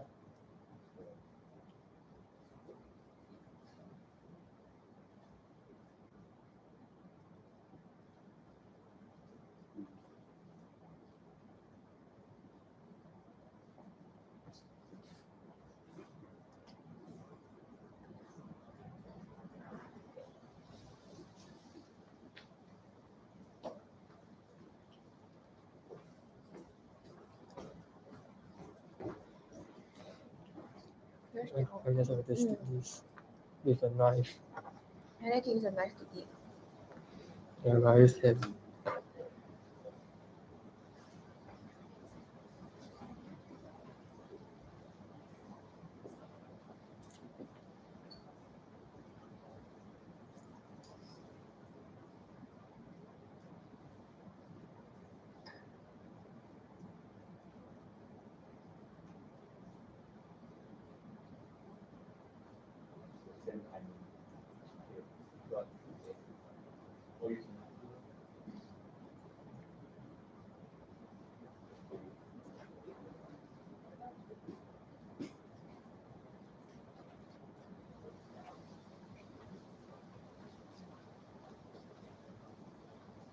And then did you find out what time it is? No. Prof haven't told us Prof timing. haven't said, Yeah. okay. I think it will be the same timing. Mm. Whose cake is this? Maybe Okay. mine. I think it's mine. Oh, okay, sure. I'm not sure. No, but you got enough. Yeah, I got one. You Thank got you. Yeah, thank you so much. So I'll just. So everybody got each size of cake.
Actually, we've never celebrated my birthday before with your seniors because each semester the class would have finished by now. Because remember you extended, right? So thank you very much. You can show them the sock by team. Oh yeah. Okay. Linda buys me socks every birthday. Every year, yeah. Oh. Eugene American team because our first trip together was to America. Yeah. Okay. Yeah, first trip together. It's in the back. My pen. Yeah, so this time is George Washington. Wow. Oh, Washington ah. I thought Beethoven. This is George Washington, right? Oh yeah. not quite sure. Thank me. So maybe cute. maybe it's Beethoven. Wait, hang on. Is that Washington or Beethoven? I think it's Washington. Yeah, just Washington, right? Yeah. So last year was a Statue of Liberty. Yeah. He vaguely looks presidential. It could be Like Beethoven. Okay, to be fair, it could be Beethoven. I think, yeah. It looks like one of the iconic portraits of one of them. No, it's Washington. Yeah. It's the standard portrait which comes up On when you look for him. the cover sheet. Yeah. Yeah. Oh, wow. Yeah. American dollar bill. Uh-huh. What do you have? American dollar? Yeah. Oh, On the chocolate cake is quite rich. Nice. Is it a coffee? It's not. No coffee, right? It's just chocolate. This is my standard go-to cake.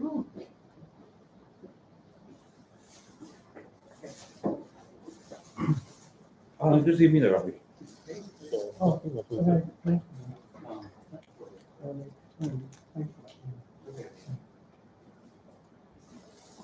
Is that one yours? It's done.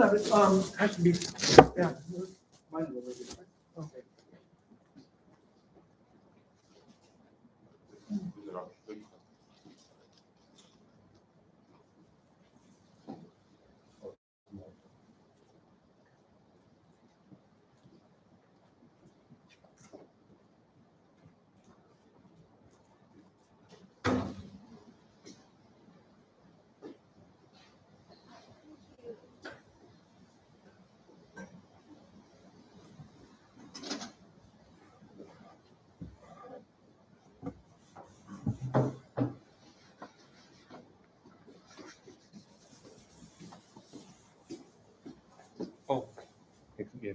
Okay.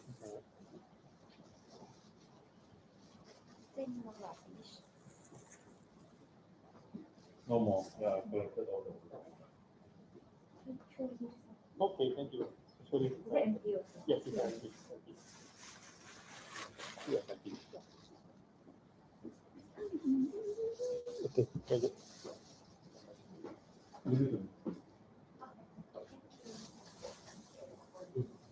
Okay.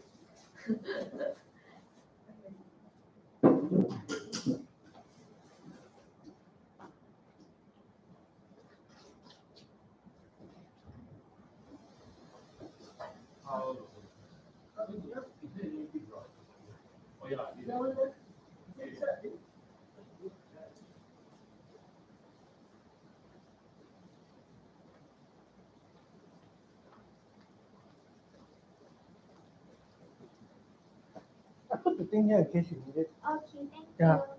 Yeah, I put the thing here in case I don't need it.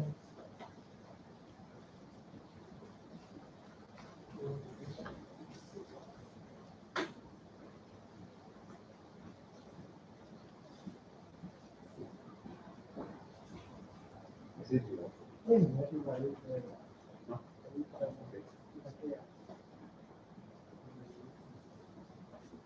I mean, you've got a mask, That means I wore both masks, Yeah. I think I wore both masks. Yeah. Oh, okay. Yeah. Because my mom asked me about it.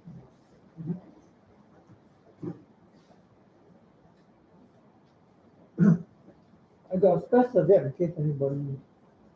Yeah, I think it's a lot of share. Okay. Thank you. Okay, I'm not, yeah. Yeah, so I'm not inviting you to train us. Yeah, so maybe it's about 4:10 now. So what you might want to do is I would recommend just to get a feel of things, to maybe each of you decide on a different thing to try training, maybe even a different type of training, and just briefly discuss with each other to make sure you're not overlapping. That way we get to see more variety, basically. Shall we? How about you? You've had a bit of time, I guess. So Have you been trying something in particular? Oh, okay. Maybe is it possible for you to show us what you've done? Mhm.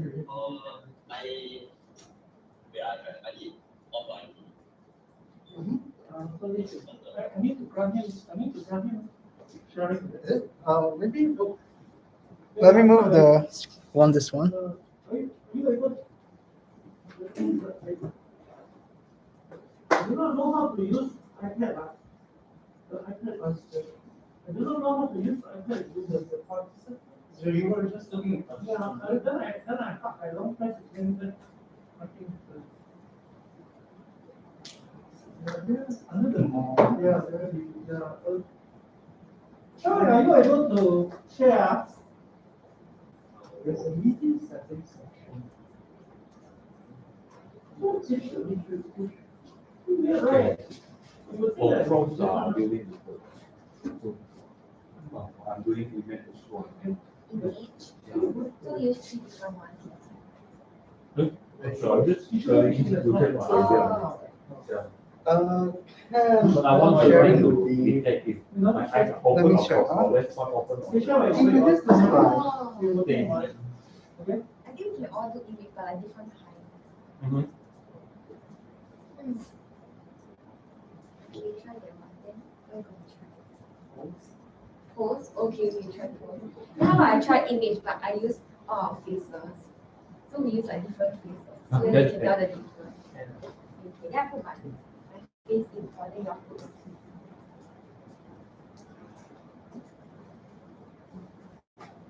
Shall we? I'm going to try and see whether I can share my model.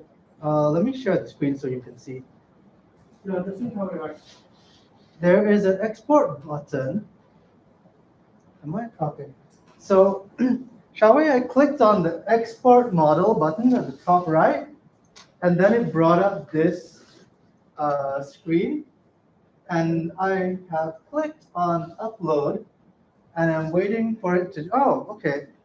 So let me see whether this link. Export upload. Export upload. Can I try? Oh yeah. I think you can do the same thing, shall we?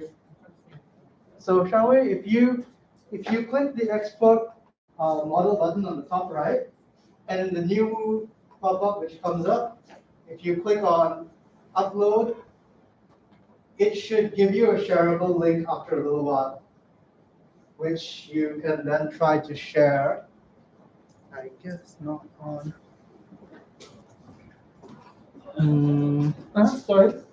Sorry, what? No, don't wait, Zoom chat. Are you able to put it as a? Just send it. Yeah. Send it to, send to Amatri's email.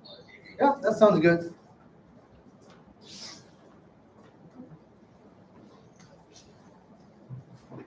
I'll share again once I receive yours.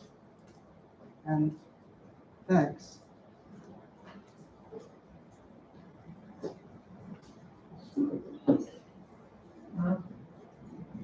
Sounds good. Sorry, what you said?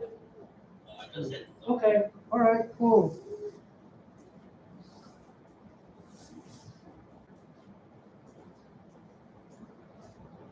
Yeah, Troy, I have received it.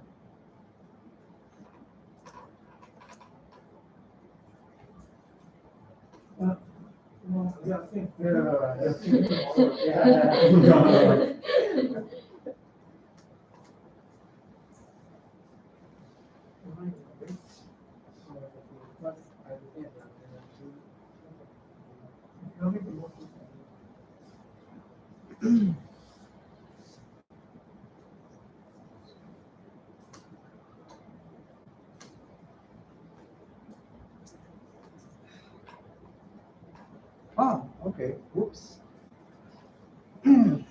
Yeah, my computer is pretty old, so it's a little bit slow in loading the page. And I was impatient and clicked refresh. Okay, so it's about, oh, depending on my orientation, it's quite sure I'm a water bottle. maybe if I go closer, it's here. Ah. I guess, yeah, I think it probably thinks that anything of a particular shape is a water bottle. Like a vertically linear Yeah, orientation. yeah. So it's quite interesting because here we can see if I do a T-pose, it thinks I'm a calculator. Oh, Maybe you could show on your camera what does your calculator look like? Yeah. Also, that's the water. Yes. So it kind of makes sense that when it sees something Yeah. long with a slightly smaller, the color is also same. yeah. So I think we've got a little bit of similarity in the color scheme and also in the shape, because the head of the water bottle is smaller than the torso. So we can see why it would mistake me. Oh, yeah, right now it's calculator, but if I go close, and anybody can try this. If I go close, the certainty that it has that I'm a water bottle rises quite a lot. So we can see if that works on anyone else. Hey, Ming, if you're free, we want to test Xiaoi's model, which is supposed to distinguish between wallet, calculator, and water bottle. Do you have your wallet with you? Yeah. Yeah, so we can test on wallets other than his. Because he trained it on his home computer, and we are running it on my computer here. Mine is probably not gonna work because my wallet is. Oh, okay. So you can see it's my wallet. It's quite sure it's a calculator. Yeah. I'm wondering, what about my phone? Okay, it thinks my phone is a wallet, so we can sort of guess at the color of Xiaoi's wallet. Oh, your back, depending on the distance away, it seems to read different things. When you put it very close just now, I think I saw wallet rise. When you put it very close just now, when you put it very closer, yeah. Why is the left is like water, the right is water, the left is water.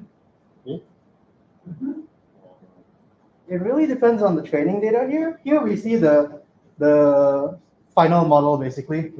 We see the output, but Xiaowei would have a better idea of what positions he held it. And I don't think we have calculators in this room, so we can't test that. For calculator, yeah, what does your calculator look like? Oh yeah, so it's really the old fashioned. Oh yeah, you can try the phone app and see what it thinks. So what do I about do? that. I put it in front. Yeah, so let's see. Yes, at certain positions, I saw calculator go up sometime. Just now I saw calculator go up momentarily. Maybe it's the distance from the camera also. There. Just now that calculator. Not very high though, but Or was he using a scientific calculator? yes. Yeah, it was sometimes. Now it's the wallet. I think it Privileges the the shape. Yeah.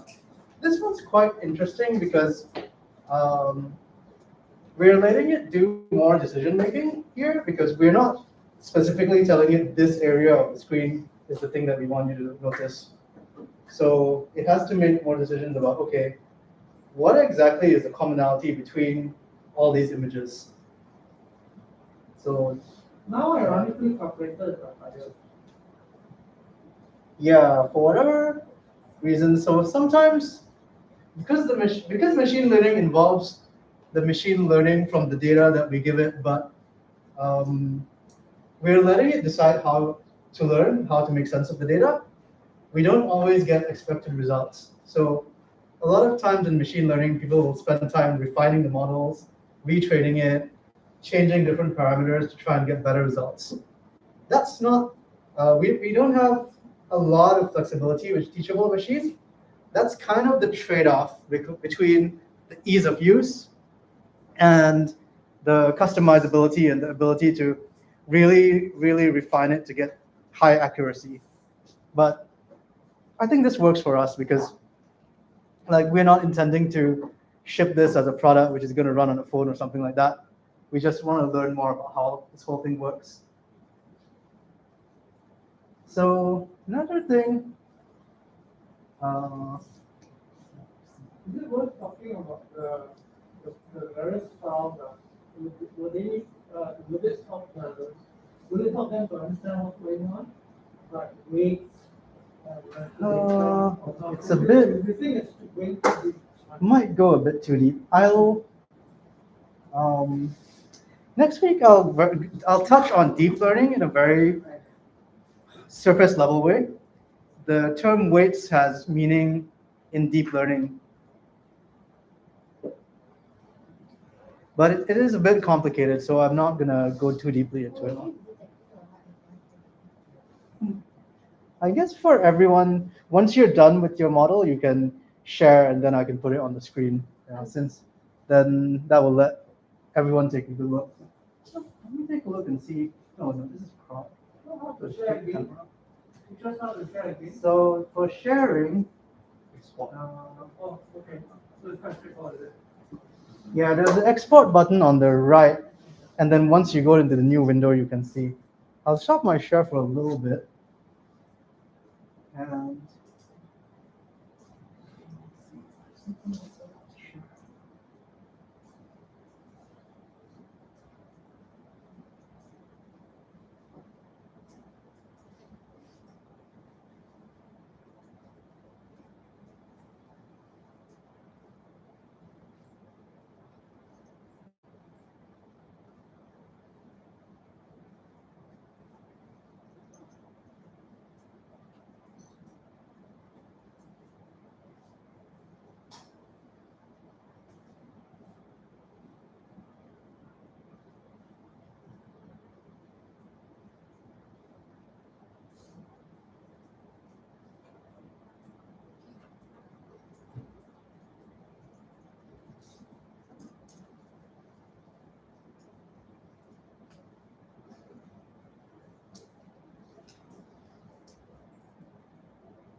Can I say something about the AI? I think.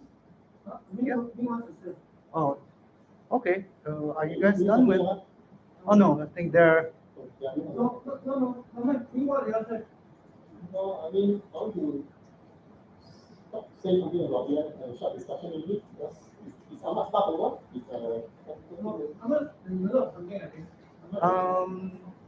Basically, they're gonna share what they're doing after.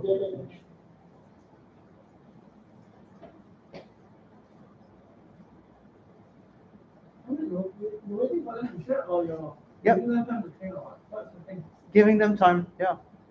Is anybody ready to share? Do you feel about? I think I'm done. Okay. Okay, So it's done. you can send the email, I guess. How do I send? Do I just press export? So yes, so you just press export button there, and then you click upload my model, and it will give you a link after like a minute or so. Send the link to Ahmed by email. Okay.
Oh, okay.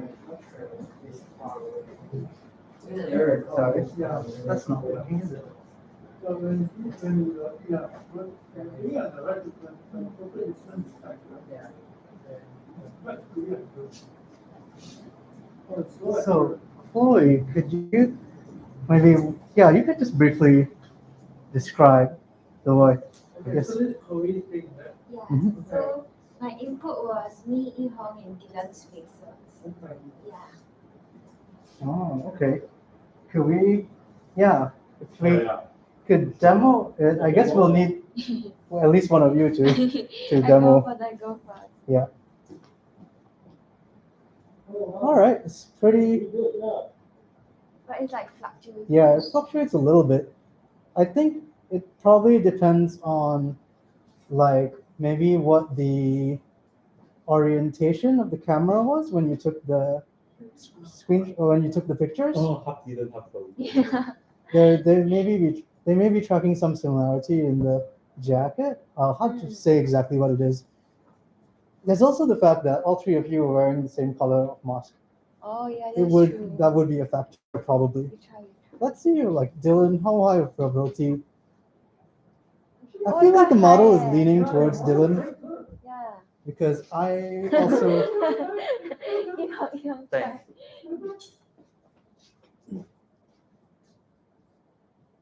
Still me. Was there a difference in the number of pictures you used as input? Oh, sorry, wrong. It was about. Let me see. I think Dylan had. Yeah. You can probably multiple see- input, like a block. How do I explain?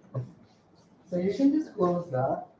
Maybe everyone was also not snapping. You can scroll up. Yeah, I will. You were kind of like, you were leaning towards this. You're not seeing the whole. It seems to be zoomed in. Normally, if you click on any part. Oh, I see. Okay. Yeah. Better, right? Yihong had the Yeah. most. Just not you were That's leaning. more. Yeah. Dylan had the 17, least. they don't have the least.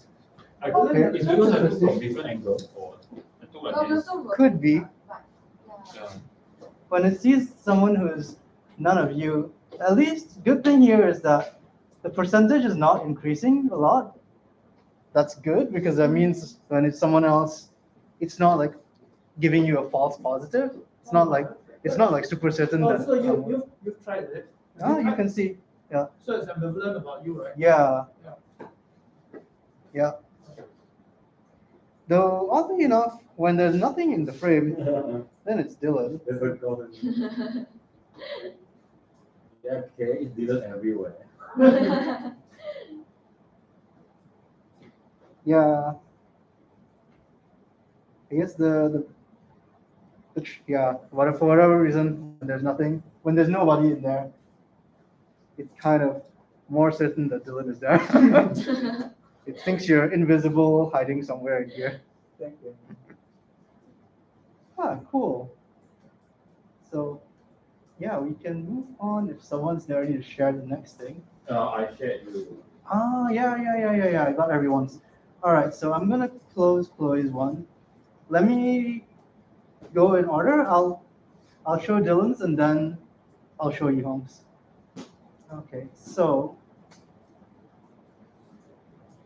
can everyone see? Oh, okay. So, Supposed to be taking like the hairstyle. oh, hairstyle. So only you and I can try. So sorry about Mr. Sorry. Mine. Oh, he has no idea. Really, no idea. Okay, Okay. seven. Yeah. It wasn't very. It doesn't seem super certain. Yeah. Yours is previously. going to middle split Yeah. quite well.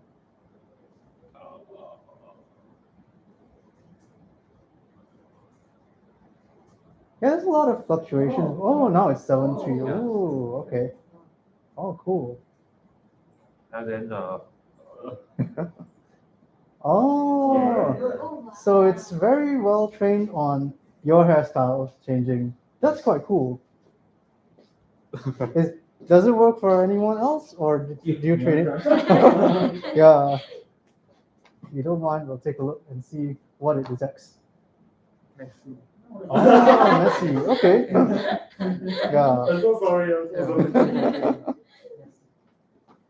sorry. That's quite interesting. I could imagine. Yeah. Yeah, that's cool. All right, I'll switch over to Yihong's one now. Mine, yep, it's not clear or anything. I disconnect this. Anyway, oh no. Stop. Okay, stop already. Oh, cool. And we have a pose model as the last. Give me a sec. My PC has decided to be slow. Ah, okay.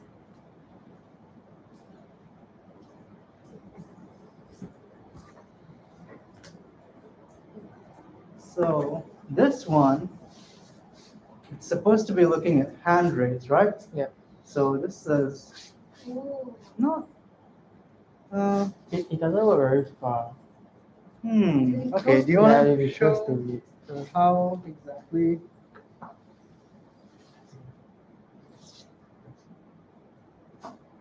I see not working. There might to be stand some further away. differences between your, like my camera and yours. Maybe. I think it's not able to capture your hand. Do you need No, to? this one was working. Yeah, I was looking for Yeah. mine. we'll stand further away. No, because I only record close. When it's further away, you can't. But the thing is, just now you were close enough that it couldn't capture your hands at all. Your hands are off the edge of the camera. I'm not sure if that's. Left hand. Okay. You got a new name for your right hand. Okay. Okay. Is it? Oh, yeah, it Let's was see. okay. You were strong just now. It's strong on right hand raise. I'm wondering if we need to flip the camera. I can flip the camera. All right. Does that help? No, it's a little. Wait. Oh no! Even with flip camera, the right I hand. think and left because Ahmed, Mhm. because when you was training it, he was in a very different position. Because you have to Yeah. press on the record. Yeah. No, you see, Including the pause. yeah, it's very, he was training it like this. You want to try moving a chair? So it's like an IC photograph like that. Oh, okay. Let me try with the chair. Yeah. You can move the camera to a better angle if you want, or we could just look at it on your computer.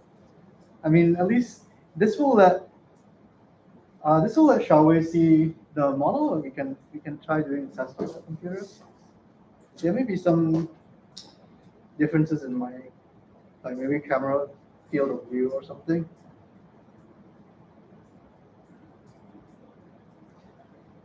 Oh.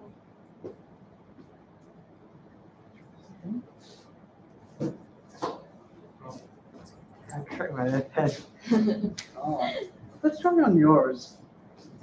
It may be just a matter of my camera being like relatively older and lousier than yours.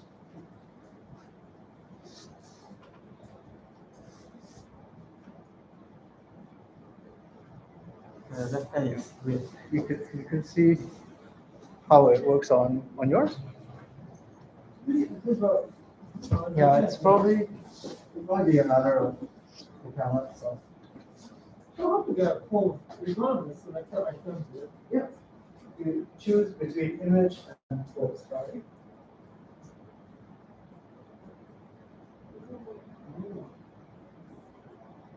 Maybe it's like the angle.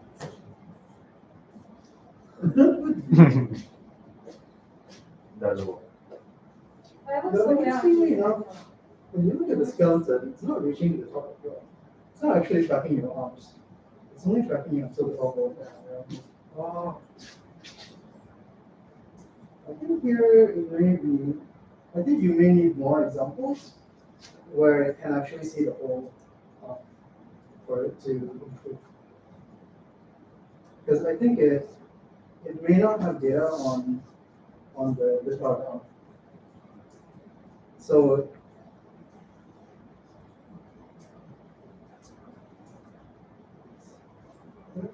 The post part sometimes they track, sometimes they track the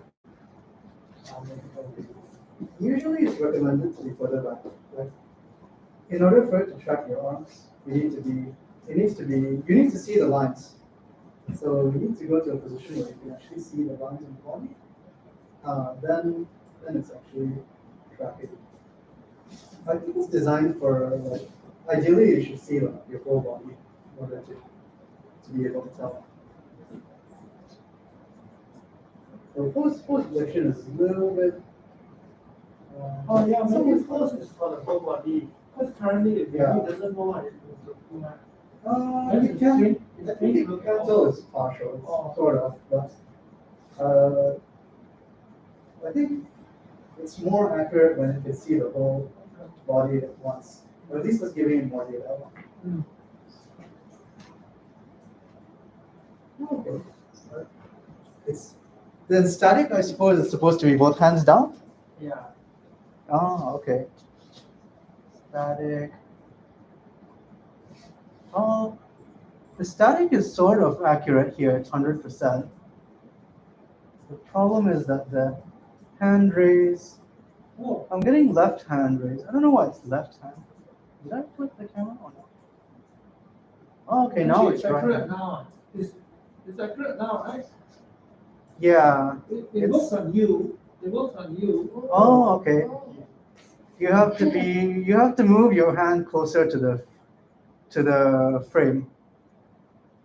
So Oh, yeah, right? You can see what you So- see it quite well.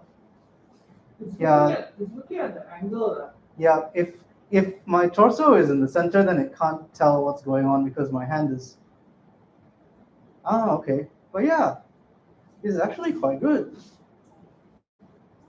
You guys can try if you want, but yeah, it seems like it works. It's a matter of angle. I think I was looking at the angle because it was a acute angle. Yeah. So you can try Oh yeah. doing it at the right angle. Oh, but still work. But Oh no, I don't think it's the angle of the hand is just the problem. I think it was what's visible on the screen. All right. It's just now not enough of your arm was visible, I think. Okay. So here it's starting to break down a bit. I'm not sure exactly. Oh, Oh, no. I think the pose needs to be quite particular. So when I move my arm close, no, seems like the tracking kind of fails sometimes. Because here, yeah, but yeah, that's quite interesting. I'm not sure if you guys remember, but I think like around the mid 2000s, a lot of companies started to be super excited about incorporating pose detection into technology because the technology was mature enough that it worked properly. So you had like the Nintendo Wii console, which was pretty much completely based on having motion control and gesture detection. Microsoft took an even bigger gamble with their Kinect device, which was launched with the Xbox 360, like 2 generations of console ago, where they included this very sophisticated sensor. It had, I think, 2 cameras for stereoscopic vision, and maybe it had 2 like optical, two regular cameras, and I think it had infrared or something, so it could detect your pose, your whole body very well. It just turned out that it wasn't very fun to incorporate into games. So you didn't get a lot of games which actually used it in a meaningful way. Most of it was like Kinect Sports. Or Yeah. Kinect Event. Yeah, that's right. There was sports games and some music games. I think it worked well with some dancing games. Or just that. Yeah. And the technology has improved now. You still have that series of dancing games available, but they work with like um, I think it works with regular webcams or even with just the Nintendo Switch, which has actually more refined motion controls than the Wii. Uh, but yeah, Microsoft got out of this space of thing entirely, which is a shame because for research work, it was one of the best devices out there because it was much cheaper than all of the industrial like competition and same kind of accuracy. But yeah, it turned out that I think for most people, controlling your home devices using posers was not as interesting or useful than just doing voice. Because the thing which they tried to do, which was not very successful, was their very last console, the Xbox One, when they first released it, they made it mandatory to purchase the Kinect with it.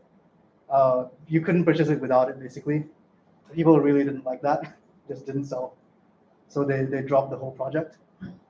So yeah, we had a brief advent of companies getting super excited about putting pose detection technology in homes, and then maybe it was too soon, but yeah, consumers basically went no. But does the technology still live on in Face ID?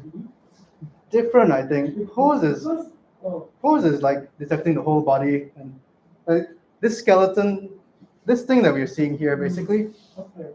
it's not really mainstream anymore because the thing with this is it doesn't really match the use case of our personal devices because our personal devices are always looking at us from up close. Yeah, no, the reason I say this is because I remember when Face ID was first launched, they said, I remember reading something like, it was like, they take the principle of Wii or Connect, but instead of spraying the whole room, they just spray your face. I think that might be talking about the kind of sensor it's using. Oh, okay. No, maybe, I'm not sure, because it's not using stereo cameras on that side. No, it's not, it's spraying. I'm not Yeah. exactly sure. There's probably some technology thing, Yeah. but okay, so before I hand over to Ming, let me just very briefly go through what I talked about today. So yeah, just gonna talk about this.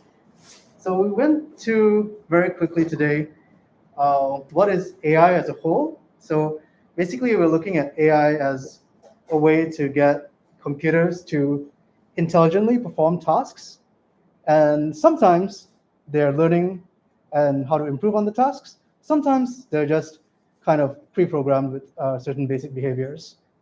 So that's AI as a big picture. And then we have machine learning, which is much more specifically the class of AI which is trying to learn to improve at certain tasks by taking in data which we provided, basically. And we talked about 3 specific kinds of machine learning. The first is supervised learning, where we give it examples of the correct data, basically.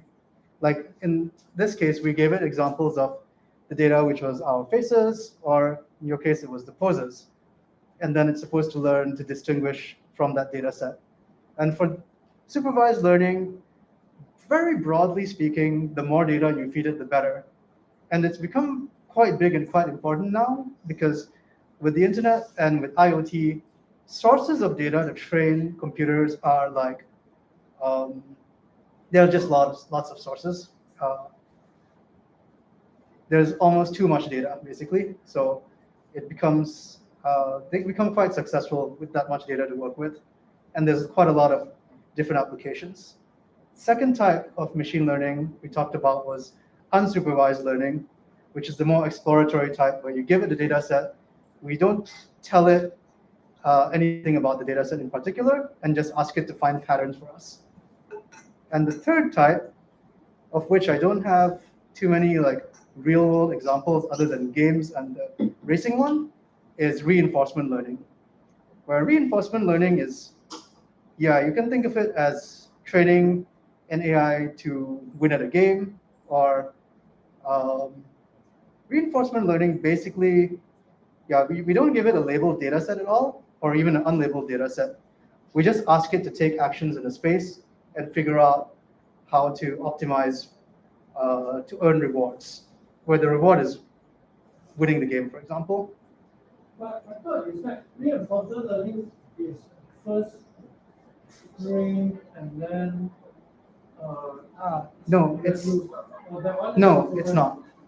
That's the other two, yeah. Oh, Both supervised and unsupervised, you have the training data. oh, For reinforcement learning, okay. essentially you don't give it any data. You ask it to basically run a simulation of sorts. So you create like a game environment for it, where if it's a chess game environment, you basically give it a chess game engine where it can play games. If it's like a 3D game, maybe you're training AI to win at Mario, which is something people have been doing recently. So you make it play Mario over and over until it can clear the game faster and faster. That's similar to the race, because the race, that's similar to what we want. Like we want it to be able to complete the race without going off track, without crashing, and as fast as possible. Yeah. And yeah, very likely, from what I'm seeing of how people talk about the way AI is being used in industries and in businesses, if you guys end up working in any like tech companies or any company that's big enough that it has a lot of customer data or a lot of data about its own operations, you probably will encounter one of these kinds of machine learning. And it might be that you'll be using machine learning which is already being trained, or you might even be in a situation where you're on a project where you're trying to figure out what data to use to train for some business case. But it's becoming bigger and bigger, and more places are talking about using, well, more places are starting to use machine learning in order to optimize some process or to figure out how to do something better. Um, Essentially, it's used in a lot of cases where people want better information to try and make better decisions. Yeah. So yeah, that's kind of introduction to AI. I think what Ming wants to talk about is more social implications of AI and things like that. So I'll hand over now. Oh, just want to discuss the discussion about AI in general for as just normal human beings. And well, I'm not sure we do a lot of the technology part, so I thought we just have a normal discussion about when you talk about AI, what issues concern you? What are you concerned about with AI? Because AI is going to be a big part of the future, maybe even the biggest part of the future. And so as a human being living in this curve, what issues concern you? Is there any big issues that concerns you as when you talk about AI? Communication, it's not just about technology, it's about how humans interact with the technology, especially with social sciences, technologies, and such. How do you think? No, don't say how you think, just how do you feel? What concerns, what questions do you have? Could there be like privacy concerns? Because let's say in the medical field or in like the financial field, when you train this AI, you have to take data from a vast range of sources, which is probably your consumers. So like for the hospitals, you probably take medical records of all their patients and you put it into a AI robot or like not AI robot, like algorithm or something to train. So it's like a mass storage of data in one place. Yes. That's a very concern. In order to train accurate data, you need accurate information. And a lot of these informations are You're a bit soft. oh sorry. It's probably identifiable information, especially medical records. Right, especially if you're training a medical AI bot to identify certain illness, disease, detect cancer. You basically have to show the AI bot all the scans of the healthy and the unhealthy people, right? That's how you know everyone can learn. So yeah, there is privacy concern. I mean, no one asked us if we are okay with that, but sure, yeah, we are really okay with that. Because they need huge amount of data. Yeah. So yeah, that's a very concern. Another thing is the auto car, the auto driving car. There's still cases like the people is driving or driving if sitting in that auto drive car, then still happens accidents still happen. Yeah, so these are some unforeseen issues by people using AI, and they're too reliable on this technology, and sometimes this technology can be unreliable. Like, there's, there are still accidents happening out there. So you raised 2 points. One point is that actually AI is not very good at these things, correct? It's, for example, every time you click on a website, it asks you to click on all the traffic lights, click on all the bicycles. The fact is, 90% of humans can do that task better than the best AI now. That's why you use it to detect humans, correct? Which means a human being, even just a normal human being, just a kid, can do that task better than the best trained AI in the industry. Because there are some tasks AI is just not very good at, right? Now, but so then you must ask yourself, why are we using AI to drive our cars? Because clearly a human can recognize things on the road better than AI. So then you realize, oh, okay, AI is probably less good at looking at different things. It's probably there are certain concerns, there are certain advantages. It's cheaper, you can scale up better, and technology will improve, hopefully, right? So that's one thing. And second issue you raise is that people don't tend to trust AI because right now these issues create a lot of trust issues between the advantage of AI and people are worried about AI. Especially when some things that they can see on the road that affect them, or they can see affect them immediately.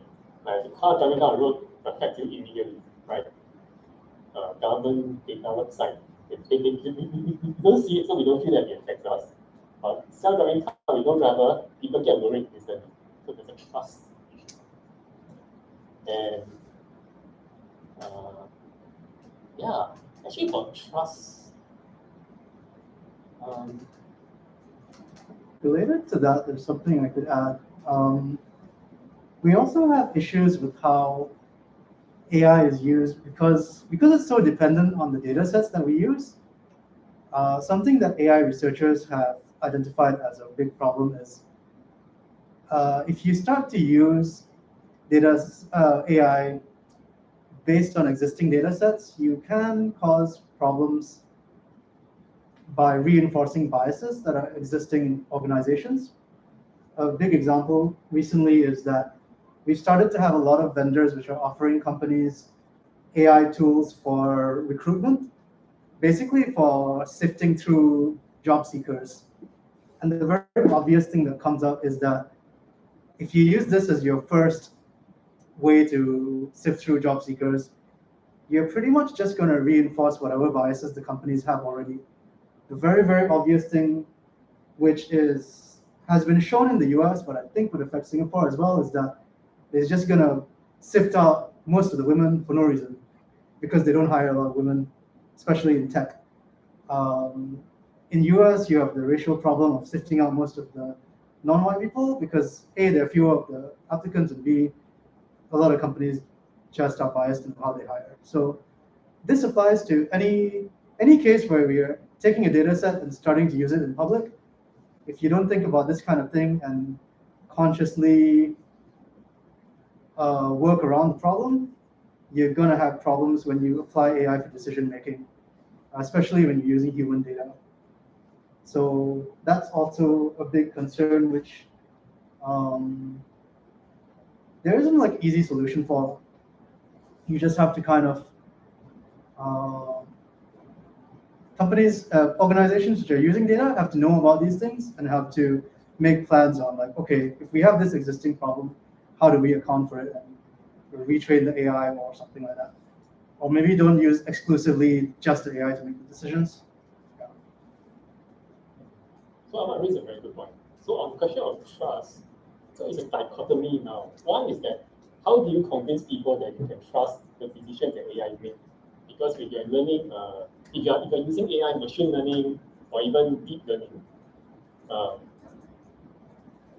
the result you may not be able to logically explain to people the result of the calculation or the AI decisions. So how do you make people trust decision AI make? And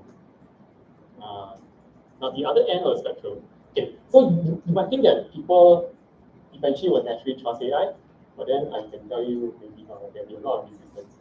Just take the last 2 years. Last 2 years people are people saying vaccines don't work. People are taking all sorts of strange medication, parasite medication. So there's a lot of trust issue against even current doctors and medical profession, much less an AI that tells you to do certain things. So there will be a lot of resistance around the world when you use AI to make decisions that actually affects people. There'll be a lot of resistance. So on the other hand of the spectrum, what Amma says is correct. There's a lot of biases in the data that is used to train AI. Biases in the form of the training data can come in the form of racial, religion, gender, nationality, age. Basically, they use all this data to train AI. You introduce biases into the algorithm, all right? And worse, the AI might present itself as a very neutral, non-biased algorithm, and that affects the decision that it makes. So, hiring example. Another example is a medical example. So, for example, there's an algorithm that tries to identify people who are prone to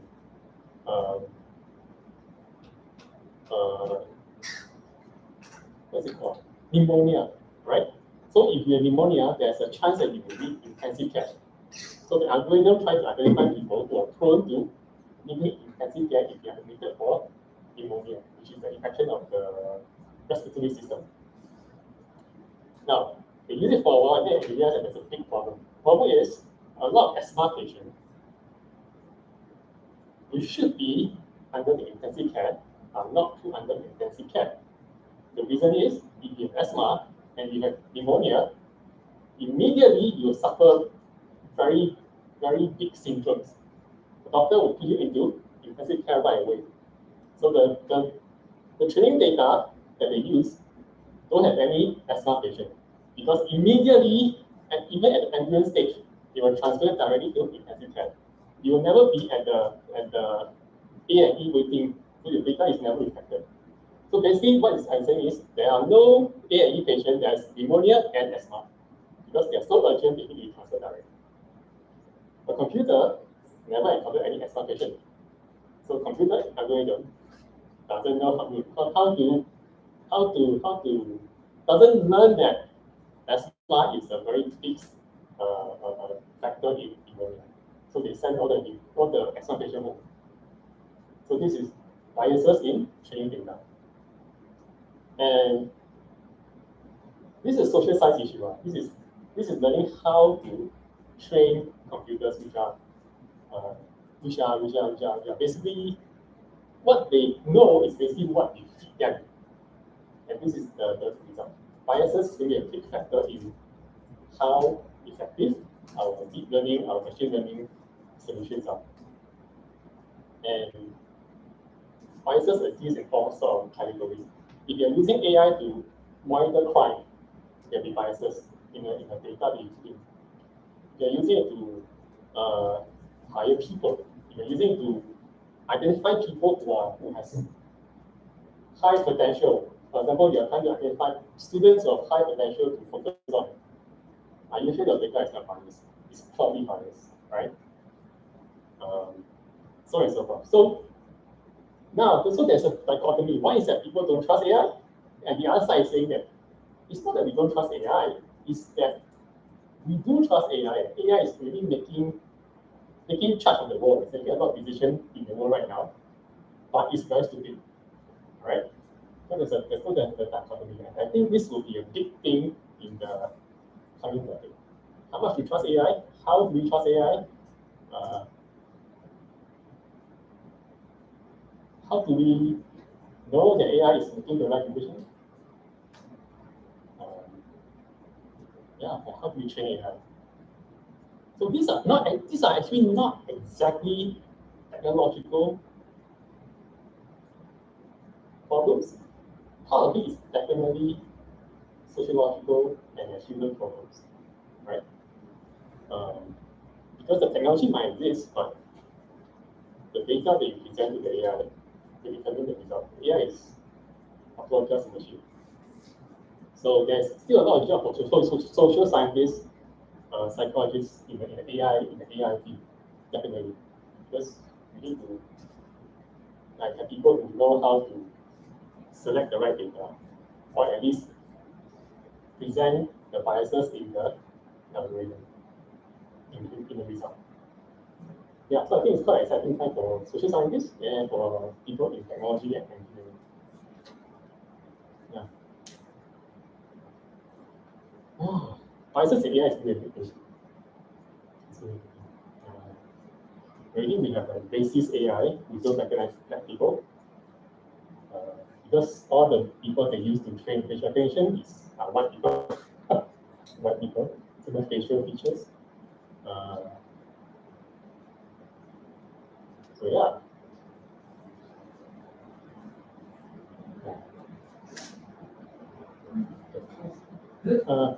No. Hey, what? Oh, that's weird. Okay. So let's talk short for a while. So I receive paper from almost all of you. Great, I'm giving you comments. If you want to, you can still send me your draft or your working whatever until, let's say, this Friday. Then I'll try to give you more comments. But so far, all we are doing okay, pretty well actually. Actually, pretty well, very good. So don't worry. But if you want to send another draft, feel free until Friday. New comments if I can. But all of you in general are doing very well. So you don't have to worry. And so cutoff is next week, next Tuesday, right? The cutoff is next Tuesday, right? The cutoff is next Tuesday. Right, yeah. Okay. Yeah, our class of. Yeah, so you can send in by email the final submission. Yeah, so it's good. Okay. Yeah, in general, that's it. Yes, quickly. So I'm going to send you the slides later. Just wanted to quickly highlight a couple of things which I think you might find interesting, which you could read. So for the readings, the first two are like more general.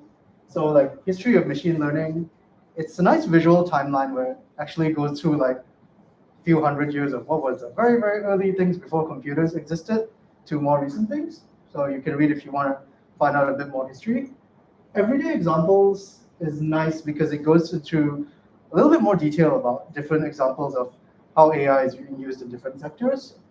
The third one is about Spotify specifically and what technology they use. It goes into a few technical terminologies, but you can either ignore or look into it if you're interested. But I thought the last three would be a little bit more interesting. This one is about this AI which was designed to play Dota 2, which I think is getting into more, like the way the systems work are a little bit more sophisticated because the games are in a way more difficult than even turn-based games like chess and Go. This one is quite fun. I would recommend you take a look at this article because this thing is critiquing, it's basically critiquing a new wave of AI which claim that they can identify human emotion. This one is quite controversial within the AI community because basically, I think what the psychologists and neuroscientists would tell us is that you can't really detect emotions. You can only detect what the human face is presenting to you, and different people express emotions in different way visually. So this article is highlighting this group, which basically created this website where you can try and beat an AI which is supposed to detect emotion. So you can use your webcam to basically play a little game where you see whether you can get it to falsely identify your emotions from this set, basically. So yeah, that's one thing. And then, oh, this last one, yeah, this is one of the examples of the gender bias in AI. It's a story about this group of researchers who, I think they trained an AI on pictures of US politicians. And the results were quite interesting because, just to go briefly into it, this one. So here's a picture, and this is the tags which the AI put on the person.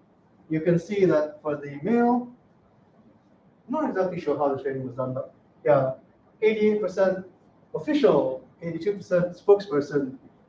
But then for the woman, you get chin and hairstyle and person, which is like a lot less useful and descriptive. Oh yeah, it's a Google AI image recognition service. So yeah, the biases are already there in products which are already on the market. So it's already got a lot of real world implications, basically. So yeah, the links will be in the slides, which I'm going to share with you shortly. So yeah, if you want to learn a little bit more, you can go and take a look.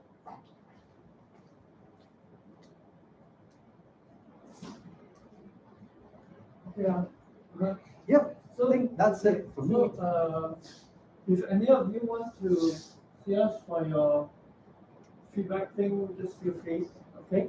I was sharing. Actually next week, since we have, okay.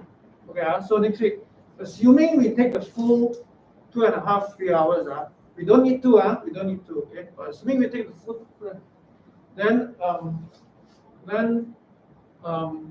after we do the SFT, which won't take us very long, then actually I want to show you the video that I was talking about, the film.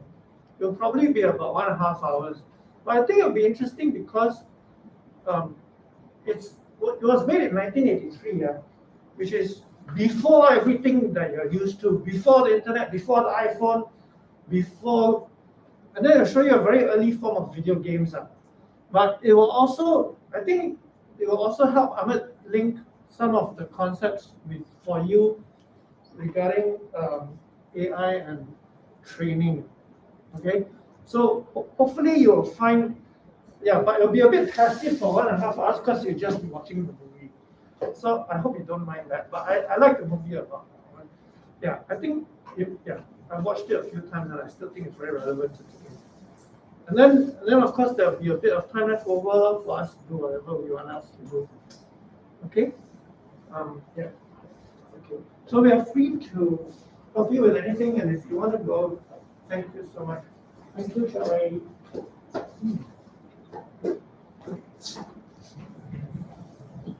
Is this your first semester? You were from a JC, right? You did a GP, right? Yeah, So I find that you're doing two GP paper. Yeah.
me, it's a It's question. easier for you in academic matters.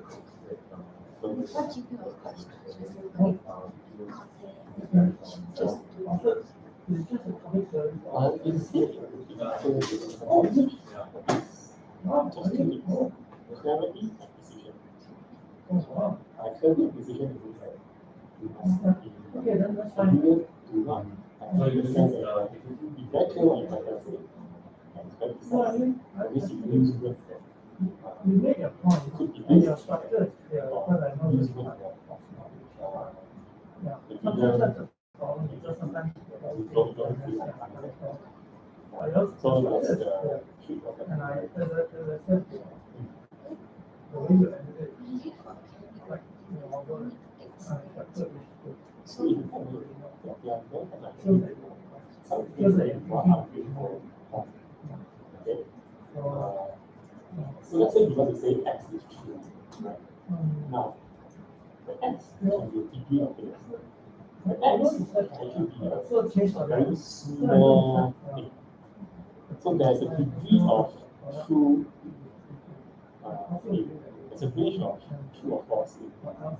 For example, if you say person A Just is true, remember that's a last very night, good last thing. year I asked you to, Okay. maybe come up Uh, with a description of or you that. can say But I was thinking, this is what typically happens in is our not cycle. your PowerPoint. If person A is true Then and if person B is true, then I person C is probably not true. Very I small never thing, right? really asked, Okay, but, you can say that. um, Okay, that is also something that is typically yeah, said so I, in when I a did lot of ask, suicide paper.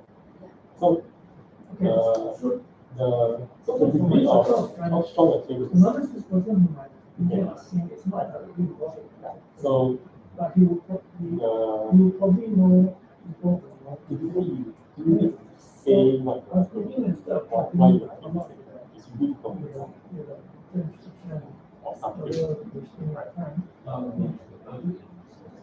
Yeah, okay, that's fine. So you see, I think a written description is probably still best. But if you don't want to count a written description, your PowerPoint will probably Yeah, cause from could your be a usually like to agree one disagree or like to disagree one agree. Yeah. Yeah. Okay. I was just trying to see something. Like you're really doing kind of things. It's Okay. only the findings. Reason findings.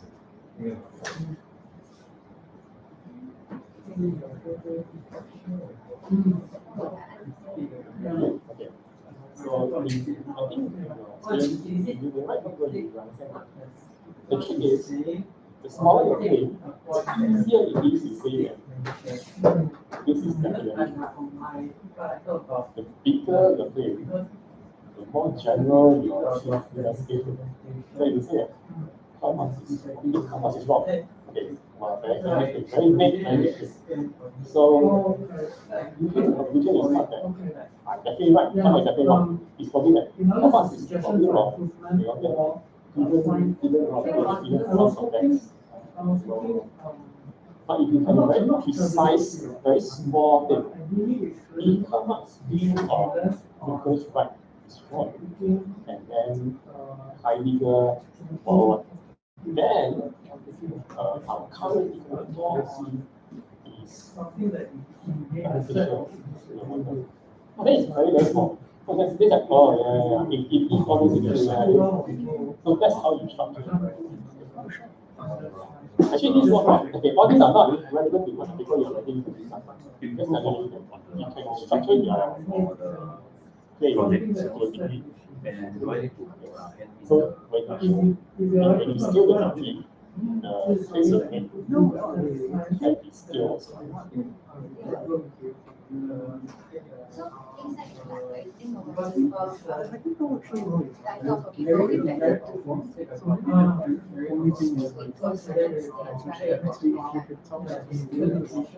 Yes, yeah. So You that's see what data your reasons can support. So for example, if you think AI is change, right? Already talked about this, and if you have any other thoughts following that. If you don't give enough, it's very hard to give reason to support it. whether your thoughts on how to use it have changed at all since you started using it yourself? Or like what features do you feel like good to have? Or anything?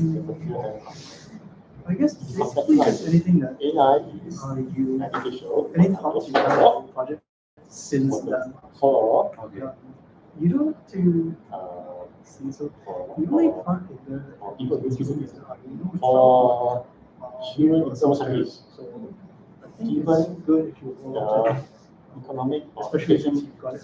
education opportunities Yeah, provided. you need to That is very small, much smaller thing. and Yeah, it's good as for, far as let's your say, project is concerned, the work that you've done on it is quite sufficient. So really the only thing that well, okay, so this is the very like your further much thoughts more, right? about it. The reason you need to support Do if you have more like version to be 2 much more stronger support. even like what would you do if